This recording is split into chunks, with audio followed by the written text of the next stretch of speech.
Next on the DragonShip, we're going to be talking about... You know when you go on that first date and you try to make a move and then she does this? Mom, I'm not that kind of girl. Then you catch her doing this with the hot guy? Oh my God! And you're left wondering why girls don't do that with you? Well, we're going to be talking about that on the next episode of the DragonShip. What's going on, everybody? Welcome to another episode of the DragonShip. My name is Phil Foster. You can find me over at philfosterfitness.com. Today, we're going to be talking about alpha fucks, beta bucks, Chad's lay, and Brad's pay. I'd like to bring up our man, the myth, the legend, Thor Markinson. Thank you. Appreciate that. Mark Daniels. What's up, fellas? And Raith Deantior. I'm going to do the monologue a little bit different today since it's just the four of us right now. You know, I wanted to go ahead and have all four of us on the screen. It says the DragonShip with RP Thor, Chad's lay, and Brad's pay. Today, women make the rules for beta males and break rules for alpha males. We've always known that one, though, if you're in the red pill space.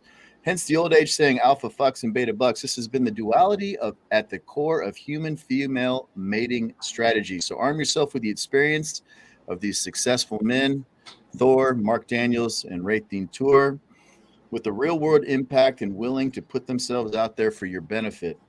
Climb aboard for a timely discussion on the DragonShip. Vikings res the shield wall. Welcome everybody in, and looks like we got some viewers in here. And so, how's everybody doing today, Thor? Fantastic. This is one of those perennial red pill manosphere type of topics that I always love. I mean, it's alpha seed and beta need. Why is it that why is it that human female women have such a dualistic nature in mate selection? And it changes throughout the course of their lifetime. And there is a lot of at least corollary evidence that it also changes during a woman's menstrual cycle. At least corollary evidence that strongly points in that direction. So this should be a really fun one because I can imagine in my own life watching, you know, the guys pine for a certain gal, and you know, early on in her life, she ends up going for, you know, the athletes, the musicians, all of that sort of stuff. And then, you know, he is that guy like Ross on Friends that says, if we're not married by 30, let's get together. And here we comes 30, you know, and she looks over at him and says, you know what, time to settle down. You know, I'm not finding myself anymore. Let's settle down. So this should be a fun one to talk about, Phil. Thanks for leading us in today. Absolutely. It's my pleasure, Thor. And so basically, you know, as we were talking, you know, earlier this week, and then to get ready for the show, you wanted to speak on ovulatory shift and the hypothesis behind that. Mark, how you doing today? Doing great. Looking forward to this interesting discussion. Excellent, man. This is going to be a good one. I think it's a sign of the times, the materialistic society we live in today. 100%. Raith, what about you? I'm doing good, man. And like I said, I think it's going to be interesting. We don't all share the same point of views, but I mean, we'll get through it. Oh, that'll be fun. I'm ready. Yeah.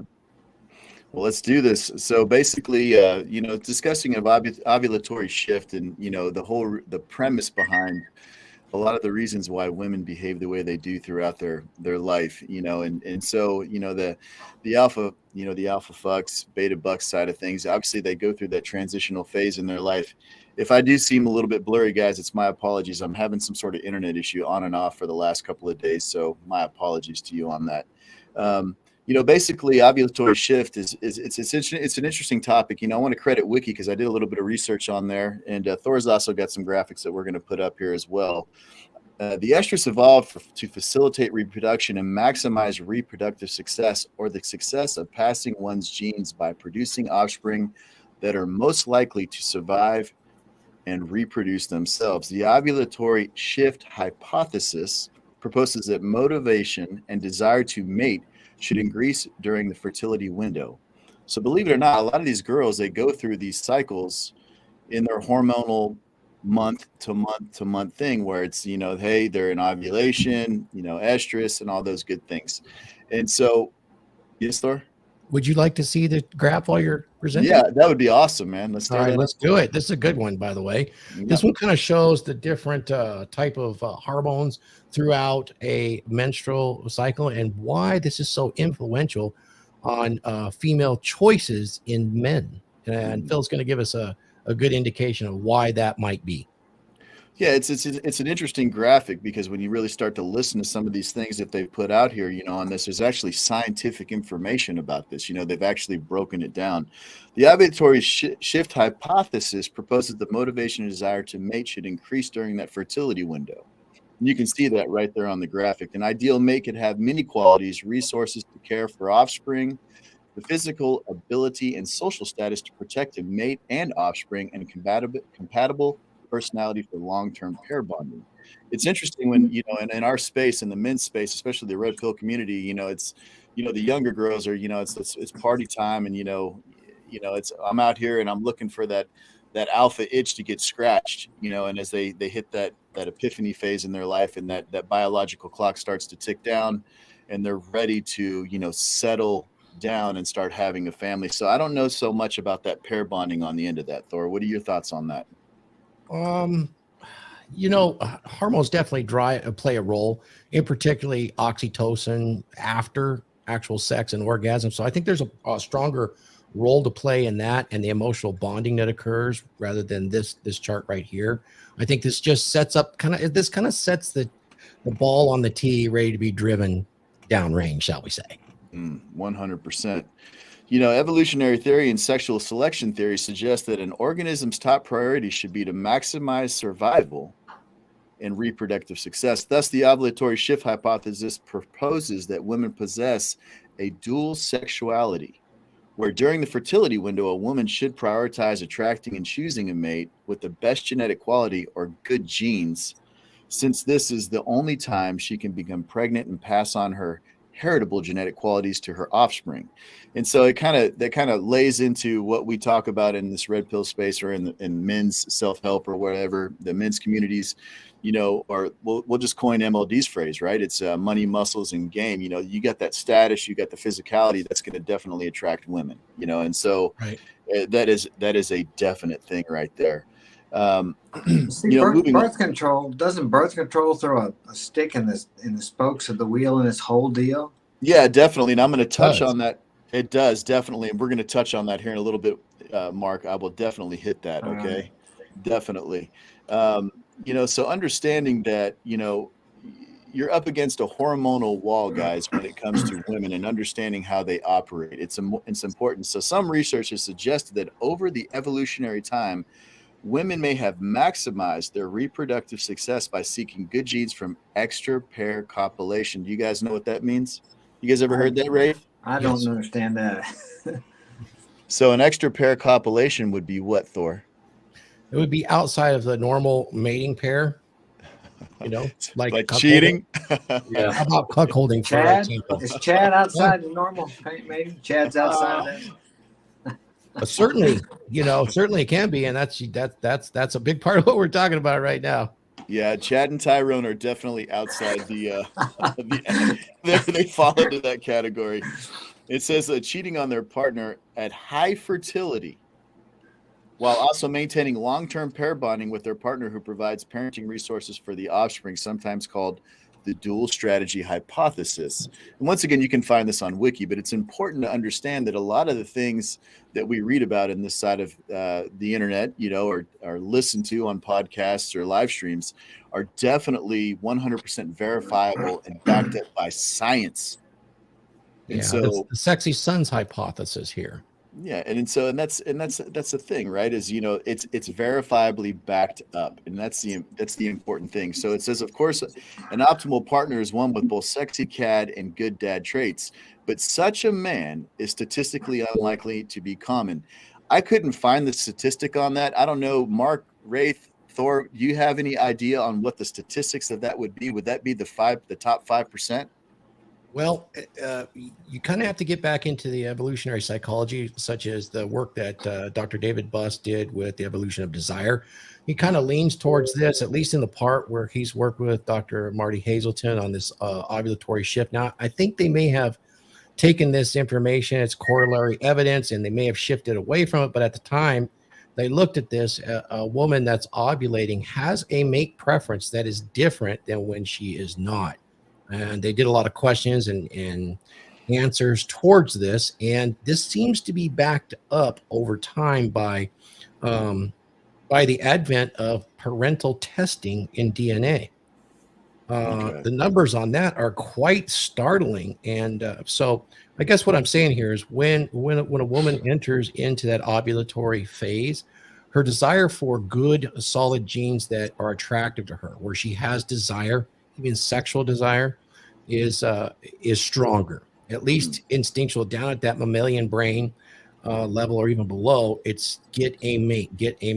But you know what? She also has kind of an emotional need for security and provisioning, and that it may not be exactly the same in the exact same man. And there's evolutionary reasons for this. It's to perpetuate the species and provide good genetics that survive beyond just her. So, realizing this, when it gets back to parental testing today, anytime you can look this up. I don't want to put the sticks up. We're just doing tongue-in-cheek discussion right here. But when there is a question of parentage for children, where this comes into play, 33% are not the father is not the father. 33% when in question. And when it's not in question, it's much lower than that, but it's still there. It's just under 20%. And they've done hundreds of thousands of parental DNA tests. And there's even a warning, and we've done it on this show before on 23andMe and Ancestry, where it says you may not want to find out, because they actually have counseling services, because what you might have thought as a blood relative, there is a possibility it may not be the case. And it may be slightly more common than you think. And this points us right back in this direction, Phil, where we have this ovulatory shift that naturally occurs. I mean, mating for a woman can be a high risk thing. The consequence is 9 months or even longer, basically 2 years.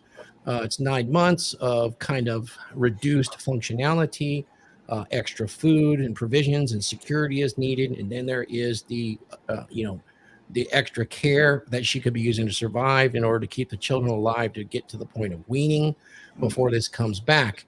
And nature has created these hormones and these bonding hormones after sex to actually drive it. I mean, if you think about that kind of risk, you almost have to think, good God, can you imagine living in the Stone Age, Phil, and you're a woman? You may not want kids.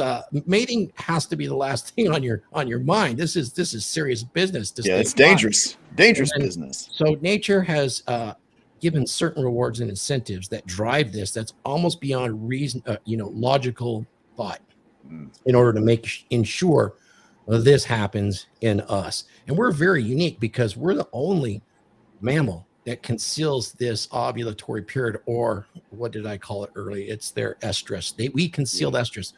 Human female women do go into heat, but it is concealed, and it may not even be conscious to the woman herself. However, I have met women that are very, let's say, have high sexual energy. They are very aware of when that time comes, and he even described it as such, as being in heat, much like certain other mammals. So what do you say to all of that? I just wanted to back it up right here with the science. It says, thus natural selection may have designed ancestral,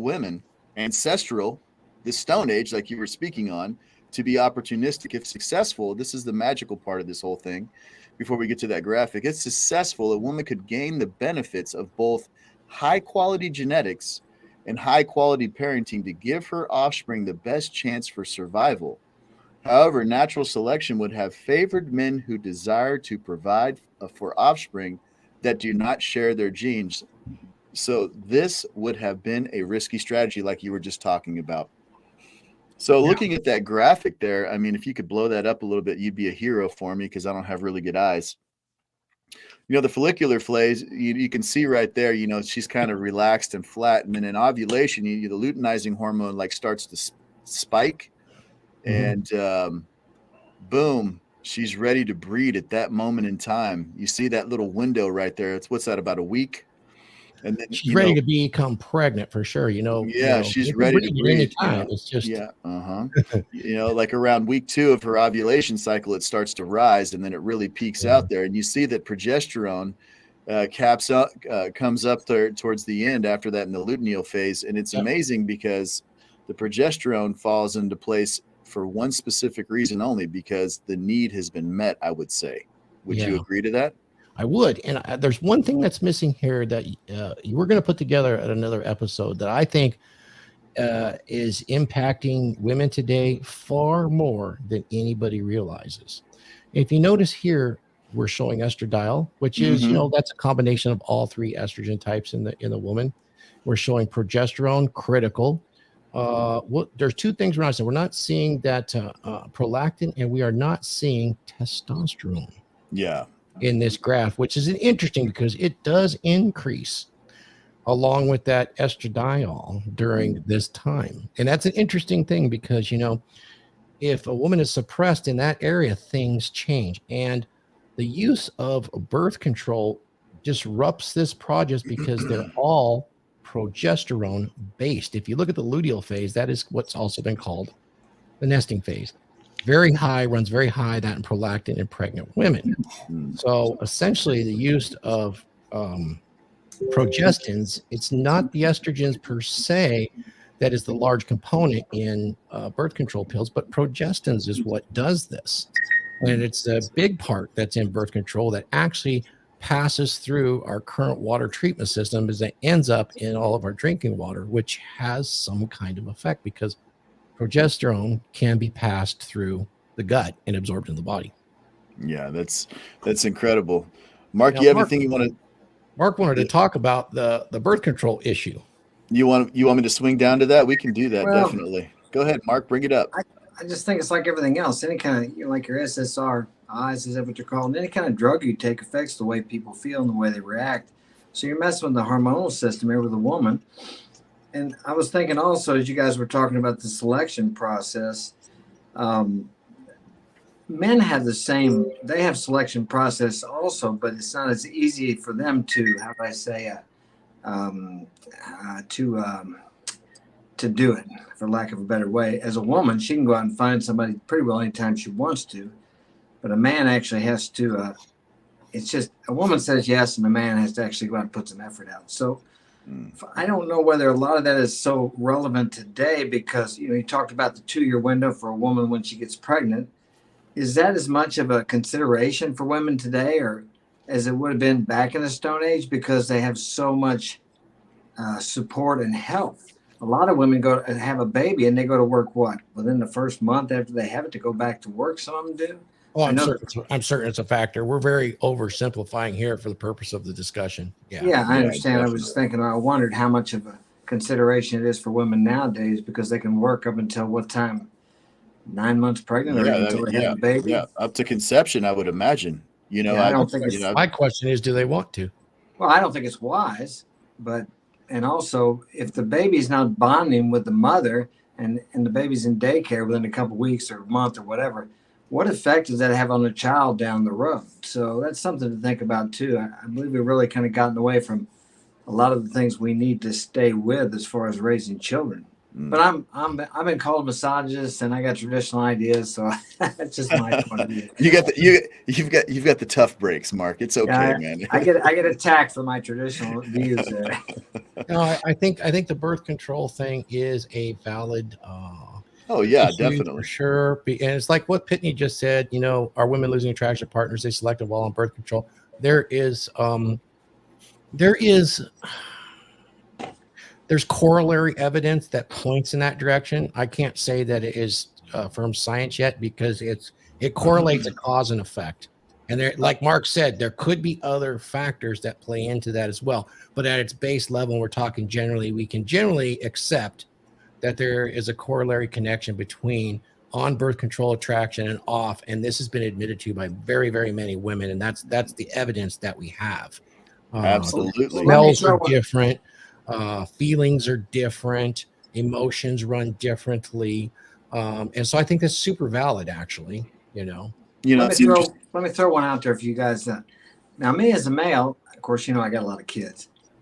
I don't enjoy being with a woman that can't get pregnant as much as I do a woman who can get pregnant. I don't know if any of you guys ever feel that way or not, or does it matter to you? It's always mattered to me. If a woman can get pregnant, to me, it's not that I'm trying to get her pregnant, but I enjoy the sex more. I enjoy being with a woman more because there's nothing in between.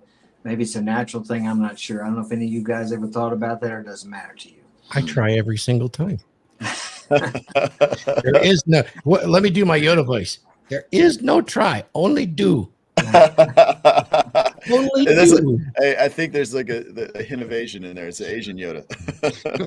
Oh, okay. No, I want to read this. I want to read this. Let me get back. Yeah, let's get back to the synopsis. So we can get into the right now, guys, just so that I catch everybody up that's on the stream. And thank you. There's 26 of you right now. I really appreciate that. Guys, we're going to reward the super chats with the war horns today.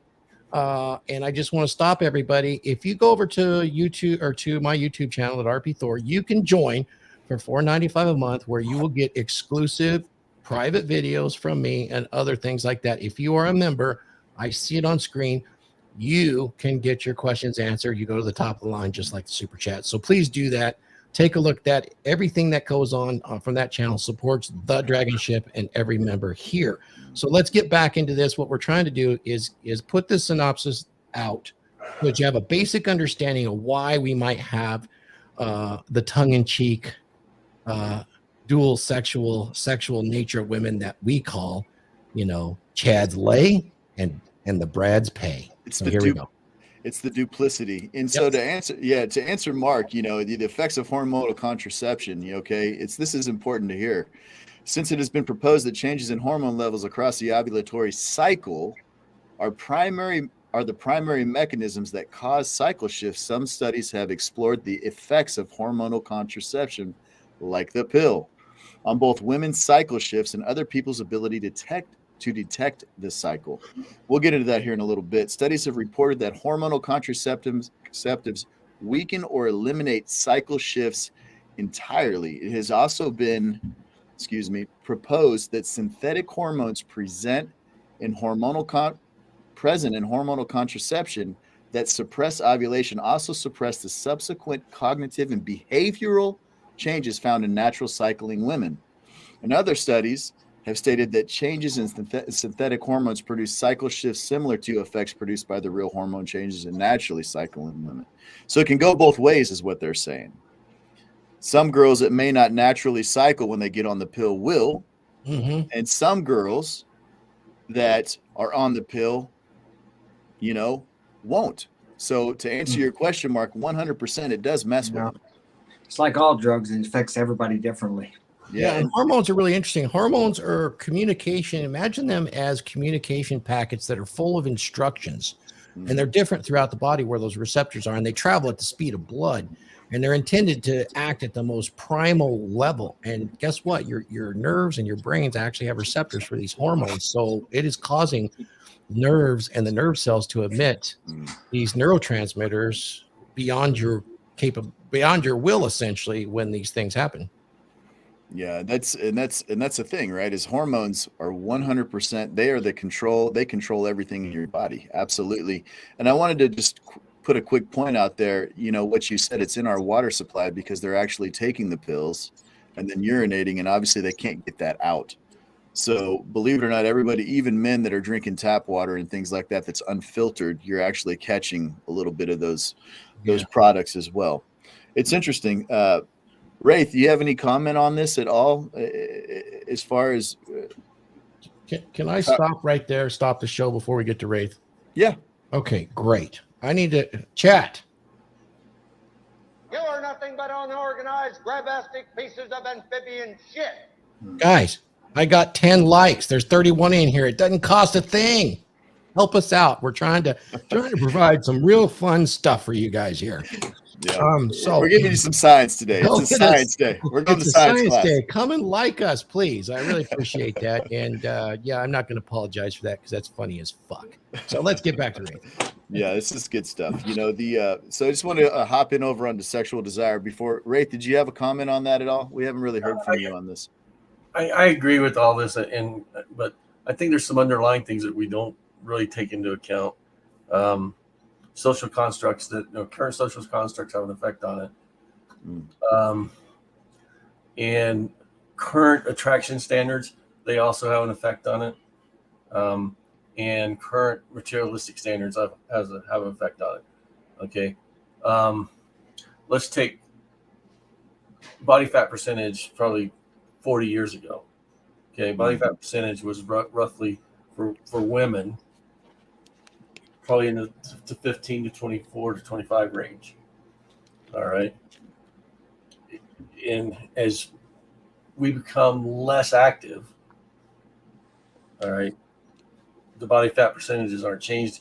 And that's a genetic marker about body fat. You're born with so many cells, and so women get heavier, and men do too. I'm just using women as an example. Men get heavier, the attraction changes because availability changes. All right, so selection becomes what your next indicator of health is going to be. So that's social engineering driven into that. Like right now, we want everybody to have less than 30% body fat. Well, 100 years ago, 26 to 27% body fat was maybe desired because of a lack of food or an opportunity for lack of food. So all those things go into it. And what do those things do? They also help. They also control some of your hormone functions, because they're key indicators of health. So there's a lot that goes into it. And to simplify it and say it's only this, yeah, it can be only that if everything is perfect. But, look at the outside influences that have an effect on it too. 100%. 100%. That's interesting. I think we're going to take a look at that. What you're saying is that over time, the social contracts have an effect over the selection process. Right, they do. Yeah, I got a pretty good chart from the Rational Male. I think that describes it very well. We get into that. We get into that part. What do you say, Phil? That sounds solid. We can do that. Definitely. Definitely. Right. So, so you want to deviate it. That's fine. So no, we don't have to. I mean, we could keep going on, and then, or we could. You want to look at that time shift right now? I can bring that up. Yeah. Let's whip that up. Let's do that. Okay. Let me remove this. So how do we correlate this to Brad pays and Chad lays?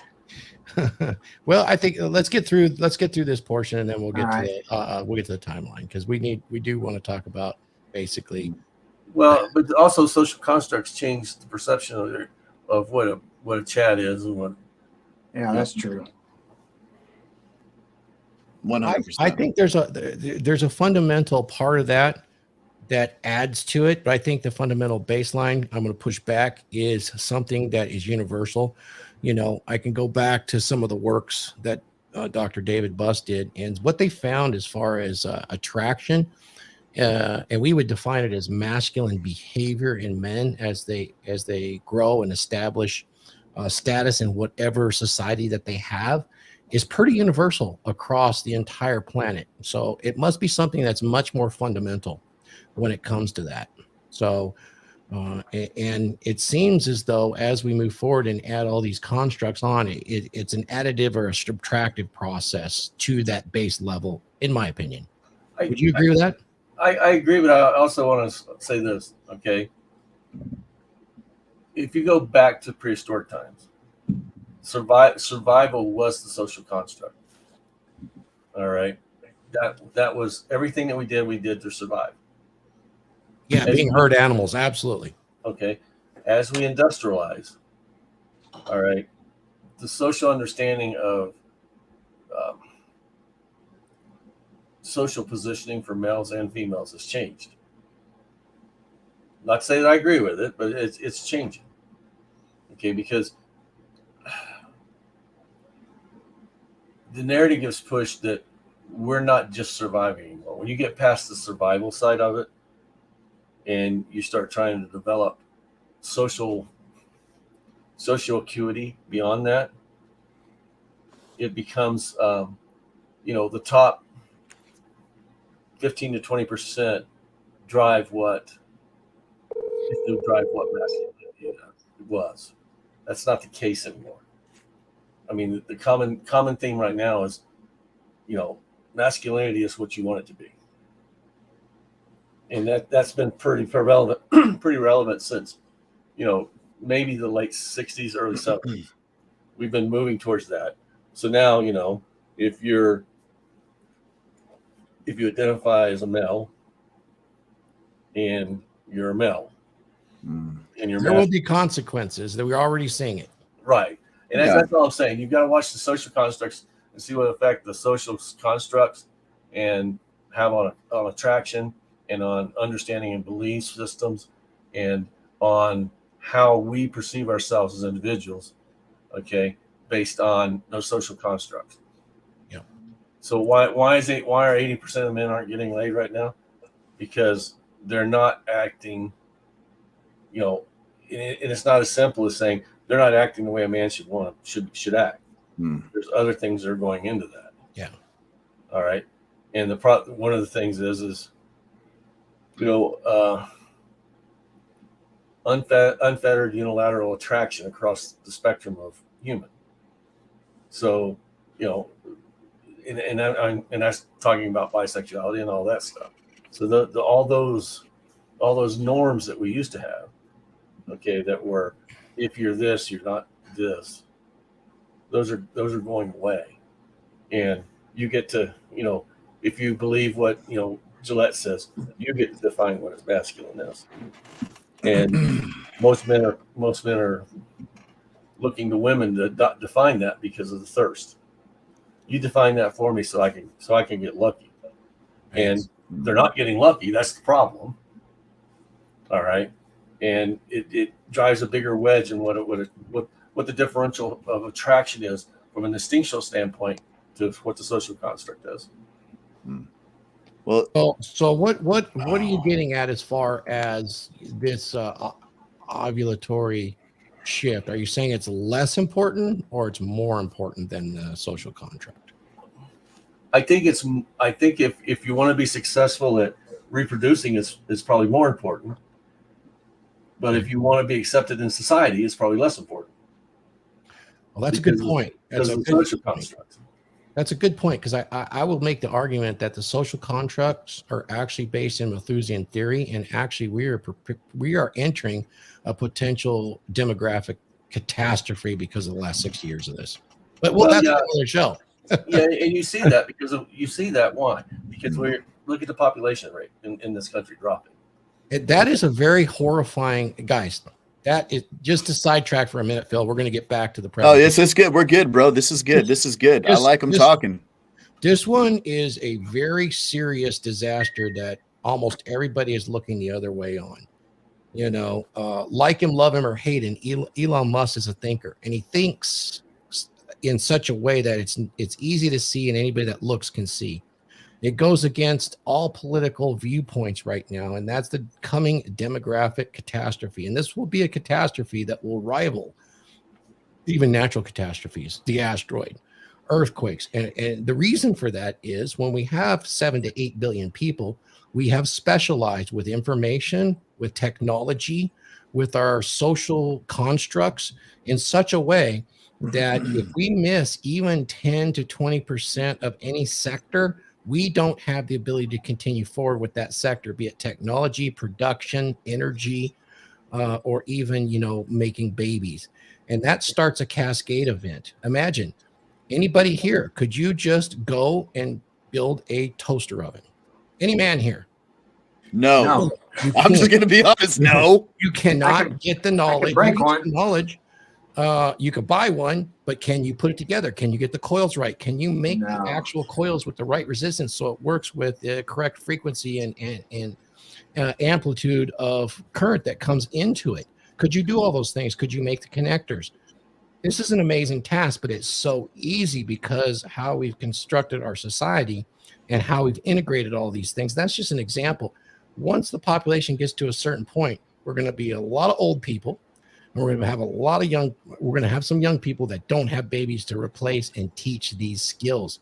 I mean, look at this phone right here. The technology here is dependent 100% on us having at least a stable population in the billions.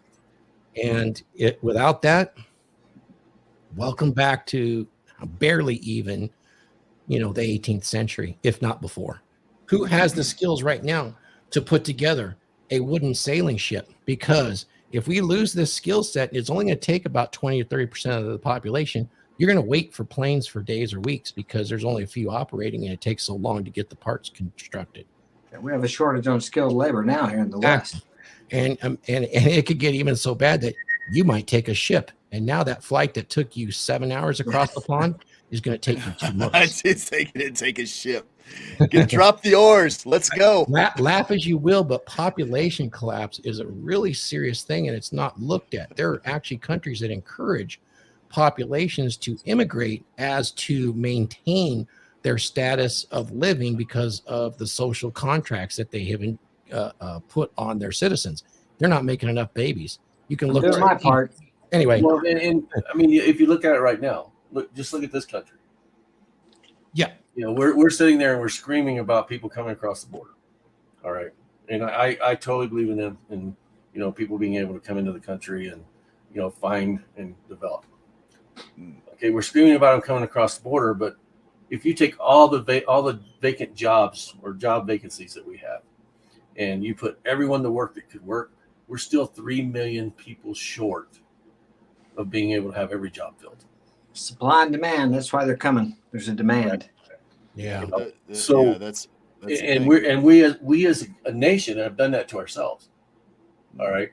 And if you go look at, and I'm not talking about critical race theory, but if you just go look at critical theory that comes out of what Thor's talking about, all right, there's critical theory on economics, there's critical theory on social structure, there's critical theory on just about everything. And the think tanks that were developing this come up with all these critical theories on how we maintain a population. Okay, but the flaw in it is that they have a tendency to think there's only limited resources for so many people, and there's not. That's not true. No, that's part of Malthusian theory, right, is that there's limited resources, but they never take into account the actual resource because they can't measure it, and the fact that humans have a productivity a curve that is a logarithmic. And right, so every prediction that's been based on that limitation has failed for nearly 300 years. Right. And I agree. And like I said, but that's where you're looking at right now is, we went all through the 60s, 70s, 80s, and 90s for zero growth, zero population growth. And you're feeling the effects of it now. Yeah. But if you're sitting there telling young women in the 70s and 80s that they shouldn't have kids because it's going to destroy the world. Oh, we're going to do a whole show on that. Right. What's the result you have right now is what we have a population that's decreasing. We have unfettered behaviors. And I mean, these are the social constructs that have been put into place that are causing the issues. Now, if you go back to what the question you asked me, is it important? Is this ovulatory shift important? I think if we are trying to have kids, yes. But that's not our current social requirement. Correct. I think you're right. Yeah, I think you're right. And that actually points to a much larger issue. What we got back towards this ovulatory shift is it creates behaviors, or at least sets up the behaviors to be made. And we're trying to explain why the Chads get laid and why the Brads end up paying. And you did mention earlier that 30% of young men are rather sexist right now. That has a lot to do with social constructionism and the fact that the global sexual marketplace is open. And there is the delusion that the top 10, 20% are immediately available to every single woman on the planet that looks for that, which is absolutely not true. And so it really creates a quicksand for them as far as their mating opportunities, right, and makes them want to shut down perfectly good mates that would actually give them a fulfilled life in the hopes and the dreams that her little princess Ariel dream would come true. Right. And that's unfortunate because that's where demographic collapse is going to be a big deal. However, for those Chads out there, your opportunities are incredible. I just was looking at some of the research for this, and in that top 20%, the sexual encounters has gone from like an average over the course of sexually active in those men from like 15 to 56 sexual partners. So that's in that same percentage of upper 20%. In the other direction with those men in the bottom, it's gone down. It's gone down. I don't want to misquote this, so it's in general terms. I don't have it in front of me, but it's gone down from an average a sexually active life from like 5 to like 3 now. So it also, I'm looking at a different one. It might also be 7 to 4, but you get the idea. It's gone down for the guys that don't make the grade as a Chad. Yeah. However, you can go on OnlyFans today and you can support the woman of your dreams. And that is Brad Hayes. You can look at our thumbnail and you can see. Oh, you're savage, man. You're savage, man. So what do you think about this? So I'll throw this out as a theory. Prior to the sexual revolution, there was a hierarchical view of selection. All right. You mostly saw most of the really wealthy and good-looking people were in or attracted to that group. And there was basically a system or a caste system that was put in place before it was unfettered hypergamy. So guys that were in that 80%, or if you broke it out to 20%, then people that were 30 to 40%, they were always being able to find mates because women were understanding of the fact that there was a certain level of man they couldn't get, so they were willing to compromise. Problem right now is women aren't willing to compromise, and and now men are getting to the point where they're not willing to compromise. And they'll go buy a doll instead of compromising. Yeah, the MGTOW movement is there for a reason, though. I think that when you have these strong, independent girls and the list of expectations, they definitely, like, he was like, what'd you call it, the Ariel princess wedding life? Was that what it was? Yeah, and so Ariel Princess Dream, right? Yeah, and so like these girls are on this right here, and they're seeing dudes in Lambo. Yeah, they're looking at the Lambos and the high lifestyle, for the very small percentage of guys, and the average guy that is a good dude that would give her a good life, they're just passing right up because they're empowered now, and so I don't personally think that that's ever going to change anytime soon. I think that's going to continue to get worse.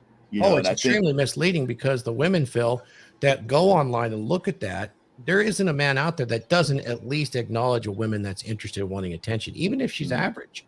And so for her, this looks like he's holding her glass slipper as Cinderella. Oh, 100%. 100%. 100%. Do we want to get back to Phil's dissertation on why Chad's play and Brad's pay, and then we can get into some real life examples? Yeah, definitely. I was going to throw a few things out there. I just did some a little bit more research, and it's just basically, in that phase when she's an estrus, or why Chads generally get it and Brads have to pay, is that sexual desire, it can't be negotiated, it can't anything, it's either there, it's not, number one. Number two, it's the attraction to mate preferences, and the masculinity that you touched on, Raith. Girls are cued on what, facial hair, a full head of hair, your symmetry and the way you're built, and the muscularity, your height, all of these things girls are ticking off subconsciously 100%, scientifically backed. I also want to say that, in that masculinity thing, strong voice, your jawline is definitely something that these girls are looking for. Creativity, believe it or not, if you're a musician, it's no wonder that musicians had all those groupies back in the 80s, right? It was a thing, these girls, they would drop it for them 100%. It's compatible genes. And so have you guys ever heard of major I can't even say the word histocompatibility complex. Have you ever heard of that? No, I've never heard of it. Is that picking similar? Is that one? Yeah. So it's an adaptive immune response, believe it or not, that human beings have. And it's based off of pheromones and scent. Like, you could see a hot girl, but there's something about her that you're on. Yeah. And it's likewise, and we have evolved as a species to keep the inbreeding and all these other things happening. So it's amazing. So clothing and grooming, ovulatory shift hypothesis proposes that women's behavior during fertile phases should also reflect evolutionary adaptations for reproductive success. Kind of like what Thor was talking about with that girl with a lot of sexual energy. She knows it and she dresses for it. So they're dressing during that ovulatory shift phase when they're in estrus, 100%. Oh, I love it, man. I love it to see a woman with that kind of agency and is aware of it. Yeah, it's an incredible thing. The competitiveness with other women. This is one of the last pieces I wanted to share with you guys before we can just kind of bounce it around a little bit. It says parental investment theory posits that the idea that natural selection designed each sex to have different mating strategies based on how much investment the sex is required to devote to offspring of their survival. The sex that invests more in offspring should be more intersexually selective or picky when choosing a sexual partner, because they have more time and resources to lose if they make a poor choice, kind of like what Thor was alluding earlier in the stream. The other sex should be more intersexually competitive or competitive with members of the same sex in order to access and attract more selective sex. So basically that's saying one thing, if you're at the top of the heap, you're going to get the lion's share of the girls. Guys that are sitting on the sideline, guys that Raith was talking about, the average gent in this day and age, they're more or less on the sidelines where, the guys that are getting the lion's share of the poon, as Thor would say, are competing with each other, and so that's an interesting thought. What are your thoughts on that, Thor? Well, I about the women are competing with each other for 100% access, and for those guys that do start to tap into that, it's an amazing thing. And I think probably the best way to tap into it is to really get your social game up, because don't discount social proof if you want to be a Chad. Most of those guys, and we talk about alpha and beta, you can go, in my opinion, you could be too far on the alpha, and that's where you end up in government custody for sure. But you can definitely, use your social proof, your social circle, and you can access, what we're saying here as far as access to young, beautiful, fertile women, basically throughout almost your entire adult productive life as a man, if you decide to do so. Once you start, it builds level on level. A lot of men don't want that, though. Let's be fair to the watchers that want to just have a single wife and they want to produce children. And God bless those people, I will say, as a non-Christian, God bless you, because really that's the backbone of the society. And we need those children being born and raised by two parents for sure. We definitely advocate for, good parents. Absolutely. That being said, though, you need to be aware of this if you're that guy, Phil, that wants that family. Because here's the thing. Because of a woman's dualistic nature, you have to realize your fantasy woman that only loves you forever and ever because she said so is not the truth. No. It never will be. No. There is no one. Say it again, Thor. There is no one. There is no one. Your mama. It's just for me. Oh my goodness, she touched my pee-pee. Oh man, I'm in love. Guys, you got to realize the nature of the female is that and this is any relationship. It goes through cycles, ebbs and flows. There will be some times where she's bored. And what do girls all want? They all want to just have fun. So there will be times when the attraction level will wane. And her inbuilt firmware is going to say, regardless of her age, I need quality genetics of a man that does the tingle thing for me. Even if she can't actually form those words and understandings. And you'll hear this, you'll hear this throughout that relationship occasionally. Has anybody out there ever heard? I'm just not feeling myself. I feel like I've lost my purpose. And then that's often followed with, I just need some space to find my purpose, right? It's not So- you. It's not you, Thor. It's me. It's me, right? Yeah, Right. It's exactly. not you. It's me. I You just know? need some space. Yeah. I need to find a new snot rocket Yeah, and that's for my snot pocket. yeah, that's the thing, right? Is that that's their woman's existential fear. You know, I read that on Rollo Tomasi's, the red dress. That's a great blog post, by the way, if you guys haven't read that Oh, one. it is a good one. Yeah. Yeah, and that's their existential fear is what he says is basically are false signals from low value men. They communicate that they're men of status and they really aren't. Right. And so they've wasted that opportunity. Yeah. So I get that. You do. And we're all of us here, every man that's alive is a contextual alpha. How many contexts is the alpha in order to maintain that? You got to be aware of what we're talking about here with the Chad's lay and the Brad's pay, because you will be a Brad that's paying at some point. I mean, essentially at the lowest level, and I'm going to get killed for this, but I'm going to say it anyway, guys. Listen, women are problems. Men, we're problem solvers.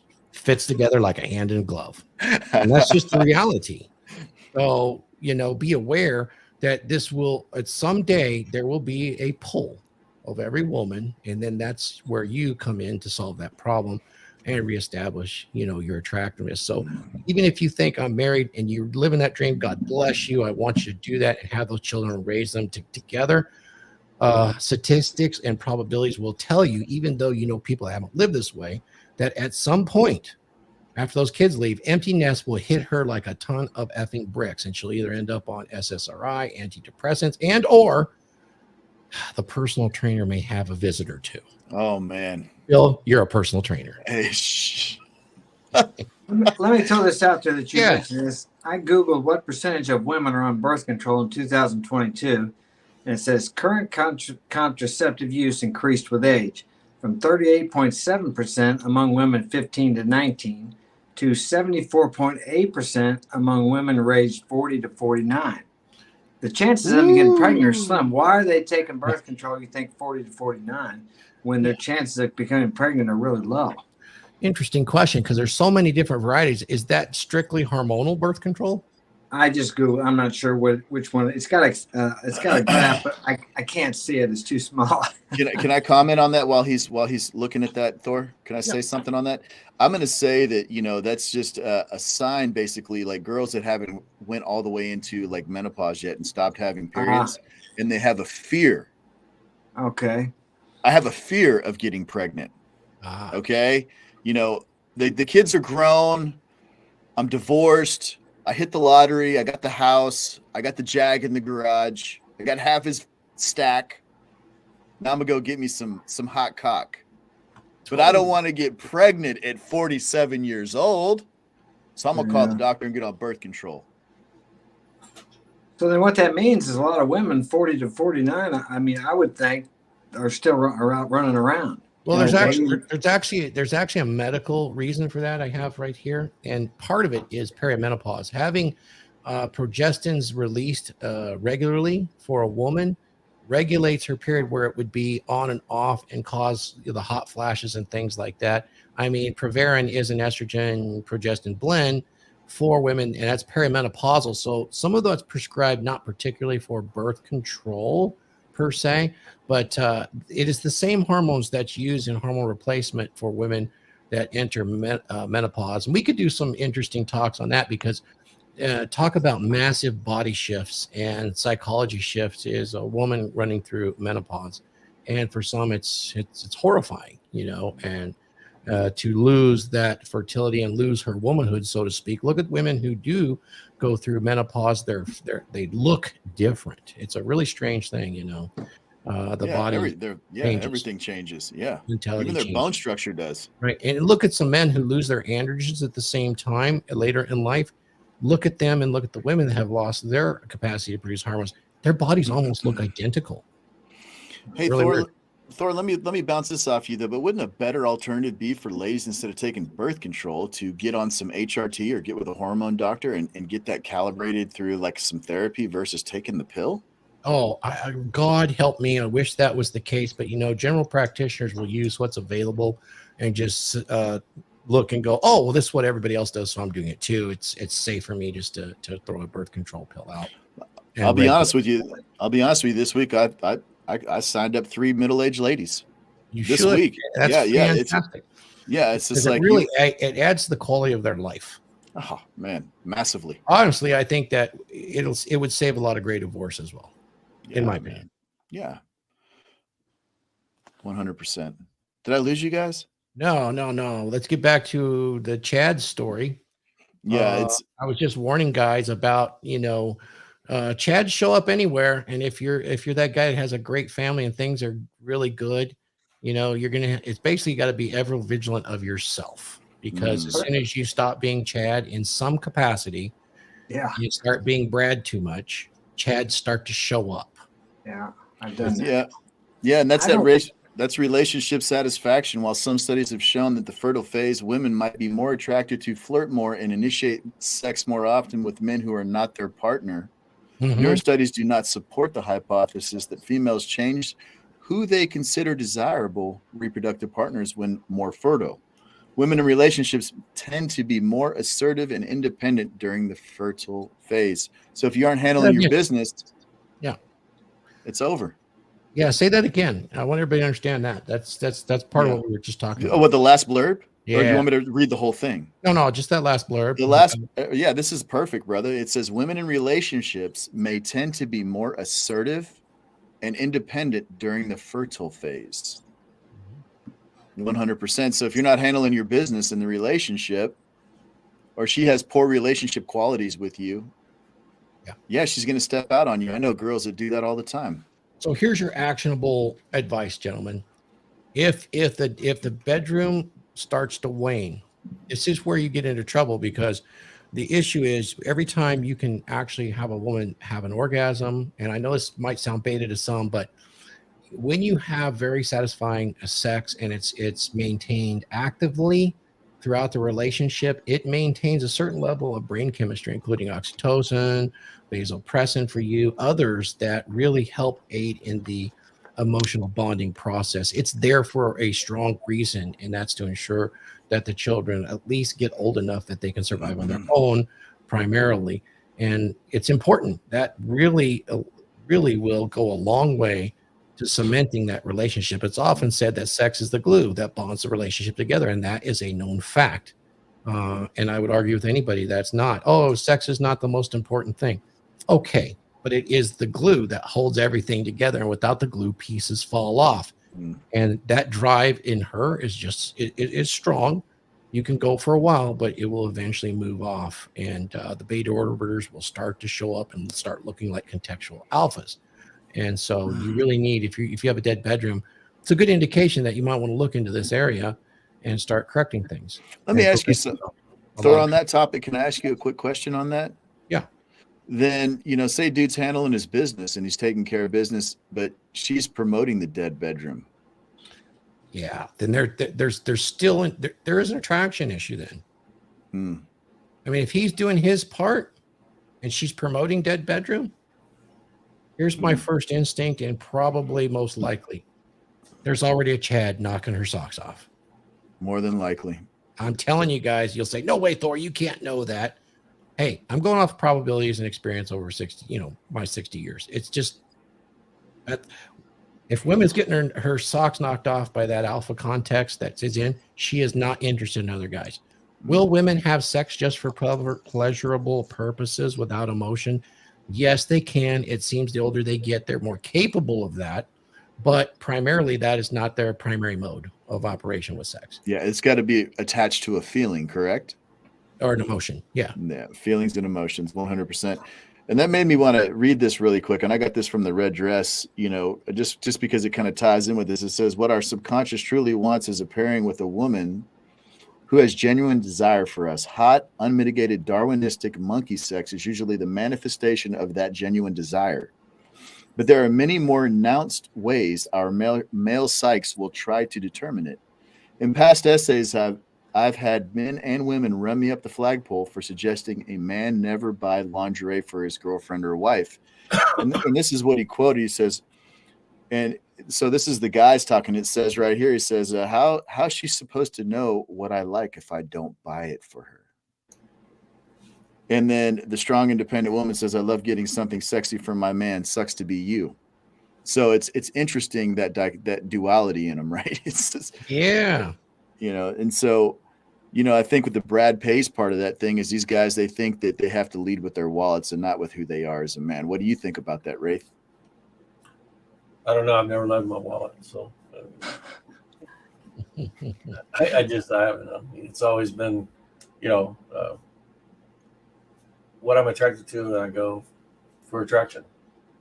And if they're not interested, there's another 5 or 6 in the same restaurant, same bar. I will say this: He said 5 or 6 in the same restaurant.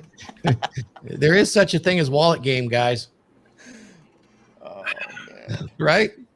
There is. I mean, and I guess as you get older, there's an assumption that you have money, or that you've survived this long and you have a decent looking car, decent house and stuff.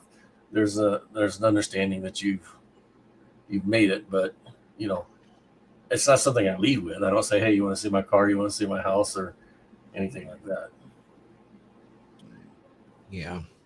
Guys, the whole point of the duality of females mating nature, it changes throughout their life cycle for sure, but it's ever present. And often, I've heard it said, I'll acknowledge Rollo on it, that a woman could go feral at any moment. They do make their own choices. And sometimes you're doing the right things. There's always that chance that, she has been alpha widowed and he shows back up. And he just so happens that he is a professional dom in BDSM. Just write it up to the game, gentlemen. Move along. Well, I don't see any difference now. I don't see any difference. What's the percentage between Chads and Brads now? Is it 80-20, 20%? Well, yeah, Chads? that's essentially what we're talking about. It's alpha Fs, beta. As we're speaking here, I'm thinking back to the time when I hung out and was living the Chad life. There were probably 15, 20 of us guys every evening would stand around the corner there and drink beer and talk about work or whatever, women. But there was probably only maybe 1 or 2 other of those guys besides me that were getting women, and none of them were getting women as much as I was. So it was the same back then, other than the fact that they didn't have a social media platform to post it out on. And the simps, or the betas, whatever you want to call them, the guys that weren't getting laid, they couldn't supplicate or seek girls' approval on social media by liking it, or they just had the opportunity. They actually had to go up to a girl and compliment her, and most of them weren't brave enough to do that if they wanted to simp for a girl. So it was a lot different back then, and the girls wouldn't go just for the guy with the money. I just didn't see that back then like I see it now. And as I said earlier, I think it's because our society has become, or constantly growing more materialistic, and as men lead, then the women follow. You have all these women out on social media looking for the dollar. So it's maybe not all of them, but some of them. But then doesn't that go back to a woman looking for someone to take care of her also? She, of course, wants the guy that is going to provide for her rather than the guy that doesn't have a job or just got out of jail. Although they will sleep with those guys and be very attracted to that type of man. But ideally, she wants both, doesn't she? She wants that guy both. that's attracted. And one of the guys commented here. I wanted to read this comment from one of the fellows. Which one? I'll put it up. It's Roduku talked about Instagram being evil. I wanted to comment on that. Yeah, I'll bring it up. He said that the more narcissistic you are, the more benefits you have from using it. And he makes a good point there, because back in the day when I was being the Chad, I was very narcissistic. Girls love that. Those 3 dark triad traits, girls are attracted to that. I mean, you can not like that all you want, but it's a dang fact. Girls like men like that, and it's my personal belief, because they know that guy's going to survive and he's going to make it. And if they're with him, guess what? They're going to survive and make it too. I took care of my women. Nobody messed with them. I physically defended them before. And so they knew that when they're with me, they were taken care of. Not money-wise, but they were just safe with me, even though I was selfish and had other girls and lived that type of lifestyle. So people don't like to hear that, but that's very true. It goes to what I was saying earlier. Okay, I think I don't have any proof, and I haven't done a study, but I think there was a social hierarchy before the 20th century. You dated within your social structure. Yeah. Okay. And there were Chads in the social structure that you were dating in. They were the top earners of that social structure. We don't have a financial social structure now, so there's no hierarchy. Okay, because money's pretty much irrelevant right now. All right, because we've went to a system where fame has more value than money. Attention. Yeah, because if you're famous, whether you have money or not, if you're a social influencer and you have that influence, Status. then you can pull women, and you can pull women that are probably above the standard that you would have been able to pull 70 years ago if you're the same guy.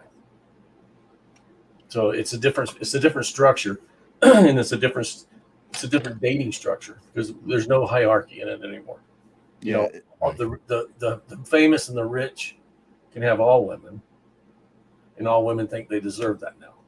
Yeah, that's a good point. So so basically what you're saying is back in the day, if they were on the other side of the tracks, they never cross mingled. Okay, understood on that. I have very limited understanding on that. I'm glad I just learned something from you. Thank you, Raith. That's good. So that makes a lot of sense. I think, the objectification of women, and they have such a problem with that in this day and age, but they objectify themselves on social media, on OnlyFans, all these other things. It's amazing to me that, I think the big push for leading with your wallet, and that's why Brads pay, because they know if they have some dollars, they're going to get the poon. It doesn't matter. Okay. And so they're cheating the game instead of leveling themselves up. They're leading with their wallets. I know you can't understand that, Raith, because you've never done that, but a lot of guys, I think, do that in this day and age because they don't want to put the work in, right? Would you agree to that at least? I'll agree to that. And I'll also agree that there are a lot more people out there faking wealth or faking fame or notoriety. And I think that causes women to mistrust all men. Yeah, 100%. That's one of their biggest fears, right? Is being faked on sexual market value. They don't want to be saddled with a weak man. They want a strong, capable man. Aren't they trying to pass laws against that? Come on, talk about it, Mark. No, seriously, isn't there some law that kind of coincides with the Loverboy law, doesn't it? I mean, it does, but like I said, the reality of it is so if they pass the law and guys quit doing it, does that benefit women or does it hinder women?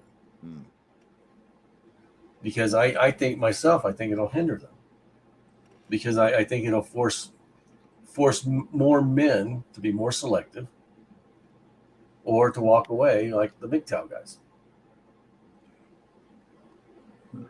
And so, being we're gonna see.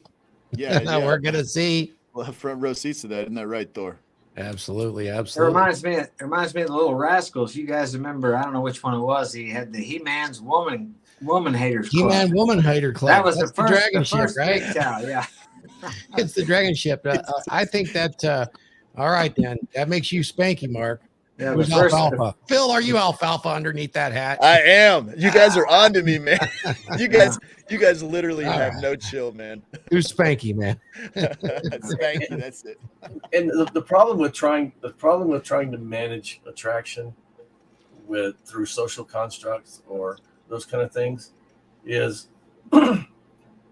it always means someone's going to repel against it because it's too extreme for the majority of that male or female. Okay. So, Raith, I'm going to bring up a slide for you since you alluded to it earlier. And we talked about ovulatory shift. We talked about the science. Guys, I just want to do a little housekeeping here. Be sure and like and subscribe. Guys, if you can, go join RP Thor's YouTube membership. There will be exclusive videos provided just to members over there, and it's going to be quite a bit more uncensored. that being said, here on the Dragon Ship, we like to chop it up, have a good time. And guys, we're going to throw our opinions out here. Even if we don't have the science, we will use the science to back up our opinions. But the idea is to get opinions out there and start a conversation in your mind so that you go look. This is the big deal. Had a few folks say, love your scientific, and this is not a scientific analysis show. We're going to talk some dirty shit. And we're going to have fun with it. And we're going to laugh about it and say, you dirty bastard, that was bullshit. So it's kind of fun that way. But it also has kind of a serious thread that rolls through it. And the reason we do that is because men really don't understand the basics when trying to form relationships. Of course, we talk about sex because, God, who doesn't want to talk about sex, right? I mean, that's interesting to all of us because we're human beings, both men and women. And part of this whole Chad lays and Brad pays, it's pretty obvious that this exists. I'm going to bring up the timeline because it does change in a woman's life cycle, and it's been identified, of course, as corollary evidence. But let's take a look at it and get your comments. This is from the Rational Male, and let me present this right here. Bear with me as I bring up this window. This should be fun. You guys may have seen it before, but we'll have a discussion on it. Here we go. I hope you guys can see that. Maybe I can do a command zoom real quick and get that thing zoomed just a little bit more. How are we doing there? You seeing that? I went the other way. Oh, did it not zoom? Yeah, it zoomed away. There we go. There we go. All right, here we go, guys. There we go. Now you can see it. So this is kind of shows beta, which we will consider Brad's today, and we will show her preference for alpha in short term. We're talking about short-term mating strategy. Certainly leans towards the Chads. I think we can all agree with that. Absolutely. And I have to acknowledge somebody right now. Gentlemen, there is something that's coming up, and the war horn has been sounded by our long-lost Viking son, Danny Arnold. Thank you, sir. Appreciate that. You definitely support the whole thing and this whole operation. We're going to see you guys live in Las Vegas next week. That will be pretty interesting show. Come and join the membership, and we'll get even more for you than that. Appreciate that so much, Danny. Let's get back to this. Good job, Danny. Thank you. Yeah, he is a strong supporter, and he definitely contributes a great deal. Skull, my friend. Yeah, what a guy. Oh, yeah. So we're going to look at this, and it starts at age 15. I mean, let's be honest, guys. I mean, I'm going to ruffle some serious fucking feathers. God bless the women. Honestly, they're sweetest little kids. Little girls are so damn smart. They get smarter and more chatty real quick, better than boys. And lo and behold, puberty comes along, and the next thing you turn around, and I have a daughter, you turn around and you look, and you got a woman standing there. And I know it says 15 here, but in some cases as low as 13 years old, and something happens, and they kind of stay like that for a really long time in adulthood. They now have agency, at least because they're fully fertile, even though at least technically capable of breeding woman. And this changes things because now she can be taken care of. She can be desired. She's not a child anymore. You can't say that. We'd like to, but technically and medically, there is a huge change. So we look at that, and we're looking here at the short term. Hormones are raging. You got that going on. We're not going to talk about that age, but you guys can all extrapolate, especially you, Mark, with a young woman that fits this age frame, and you can attest to the fact that her girlfriends kind of stop emotionally right there, and they start experiencing womanhood. True. Would that be fair to say? 100. Yes. And then we don't have to get into that because we're polite here, but we're still going to piss everybody off. It's going to go right up, and they're exploring the alpha option because nature is driving them to do that. The best possible genes at a very short window, and then we get into social constructs, which is party years. What do we tell these young gals? You can do anything, you can do everything, and they can. And then we get them into colleges, and we get them educated with these social constructs here in their 20s, and we say, you go, girl, don't settle down. Date them all. Get the bad guy. Get the soft guy. Get all that stuff. Yeah, don't forget to add the sex fuel, man. Alcohol and college. Alcohol. You know, it definitely reduces inhibitions and gives plausible deniability. Oh, I was drunk. He was hot. Not my fault. It allows for accountability to be shunted away. Yep. I dropped a nickel and picked it up, and it happened. Exactly. Why are you looking? I just have workout clothes that expose the most massive camel toe ever, and you should not look. Jesus. Right? Anyway, so we have fun with all this stuff, but that's the party years, and it runs right through the most fertile moment in the peak sexual market value. When we talk about agency, we're talking about sexual agency here. This is where she is so fertile, and she is universally attractive to men of every age. And why is that? True. Because of our primary drives, that is the most likely target for us to move DNA forward into the future and create a legacy successfully. And then we get into this age where there's an epiphany. She's getting older. Her agency has waned. She cannot compete with this younger self. In some cases, this younger self is peaking even back here in this section here. And now she's a little older, got some wrinkles, a little wear and tear. Things start happening Mileage. Biologically, in this epiphany phase, there's a transition. This is where we also say she starts to look at the beta long term because she needs provisioning, because there's a phenomena that occurs. And this is really wild because I watch it happen with my daughter's friends as they approach this. It's called baby rabies. One of them has one. Everybody goes and fawns over it. And the next thing you know is, I don't know if I want any, but boy, it'd be nice, you know. Let me start looking for this guy if I don't already have one on lock. I'm ready to start a family. Right. And we'll get into other things, but that's kind of primary, and that kind of becomes a serious need. A lot of gals that can get a guy on lock and have a baby, this works fantastically, and now they have security. And if they were on birth control and then they found this guy, went off, got pregnant, there is some indicators that would state that that's great, I have a family. By the time the kid weans, 3 to 5 years out, she has this security of this beta, but her body betrays her. She's a little older. Now she's got herself back in shape. Other men look. Alpha reinvestment, reinterest starts to occur. Here we are somewhere around age 37. I can't tell you how many clients that I have had to consult that are in this age, both men and women, that actually are affected by this and don't understand what is going on here. A lot of loss of attraction here. You can kind of speculate. Is it, the birth control? Is it that we got fat after we became a family? What's going on here? Could it be exposure to, guys from our past? This is right about the time where you get a 15-year high school reunion, and old people show up and express an interest, or somebody finds you on Facebook and that social media aspect. Yeah, they run across those cocks on social media for sure. That's for sure. Here is the problem. You got the beta. Long-term security is always present and always needed, but this part right here, and a lot of times, a lot of women I've run into, and I'm using personal experience here, guys. I am not broadcast everywhere.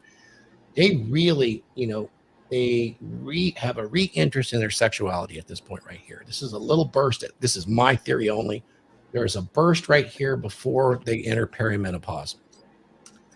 And that's kind of the last gas of that dying 8-cylinder engine that's misfiring on 4. Add the fuel in a rich mixture, right? And hit the accelerator to the floor. Yeah. Get it to the finish line. You don't care about the mileage. And what's the age range on that again? That's what, basically like 36 37 to 45 in that range. Yeah, somewhere in that range. Yeah, I'm going to step out and be a miscreant. Yeah. Yeah. And then, of course, back after that, it looks like the evidence is pushing strongly back into the beta security side. We're all the good man. I need a man that just needs me and would take care of me. He would do anything for me and worship the ground that I work on. I've lived such a life. I've carried all of this stuff for so long.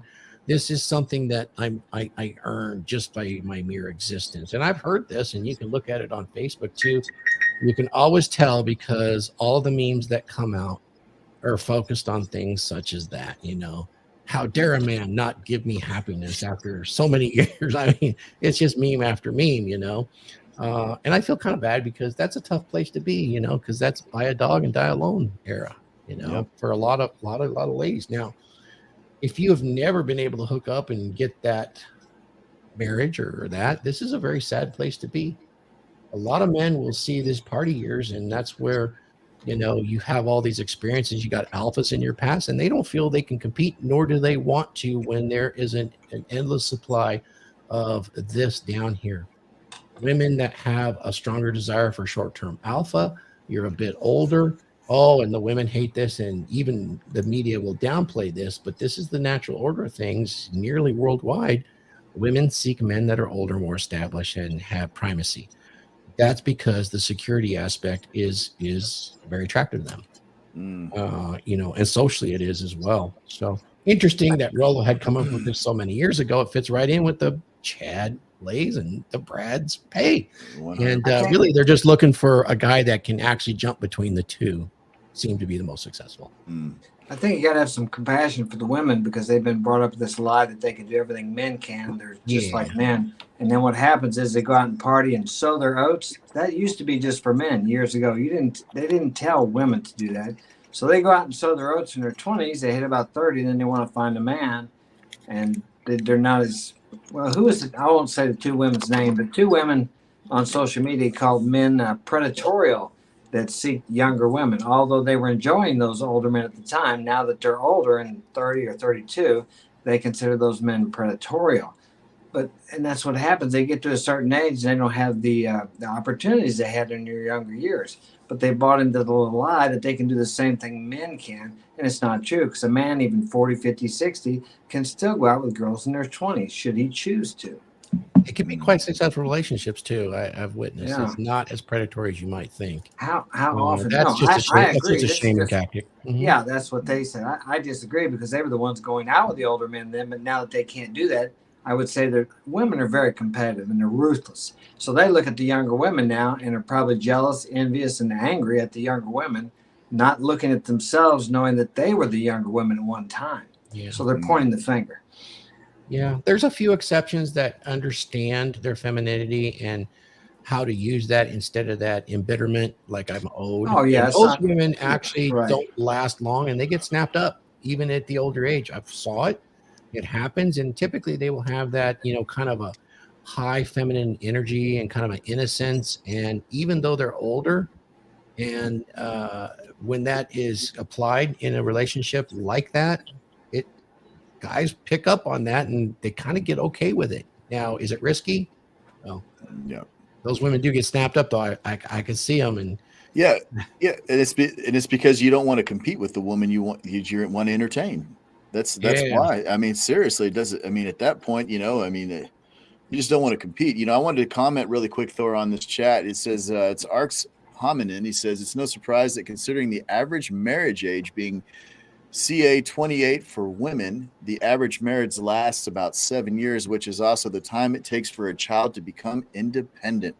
I think he commented that when you were talking about the timeline. I think that's an important thing. And he says, I just think that was an important topic to throw in there. And he says, and he continues on, it says, so that is exactly the time when they develop the alpha reinterest. 100% true. Actually, in my old course that I never released, and it'll be for future episode, I'll bring out the charts, especially the divorce over ages and age groups, the demographic of that. It fits it very good. This 7-year thing is really interesting. There's also a couple other bumps in there that you got to get past that seem to be kind of universals when it comes to things that drive, at least divorce. It's strange. There are peaks and valleys in divorce in times from the time that they actually get married. And some of it involves children when the children leave. So it's really fascinating that there is a correlation there. What does it mean? It means there's something there that we could look to in our evolutionary past that drove that sort of. Remember, we didn't live as long as we do now. So we have some repeating cycles that definitely come up that, you want a long-lasting relationship, you're going to need to be aware of that you're up against from nature. Nature has done that to us. Yeah, absolutely. Well, let's see. I also threw this comment right up here. Christian Pezentes, I hope I'm saying that correctly, says teaching them to be independent and career driven and making them go to school instead of marrying else is a big mistake. He's talking about young girls. That was a continued thing. I think that you're going to see more and more of that push. Obviously you want your children to be educated, but having them understand the fundamentals. I've got a daughter that's 18.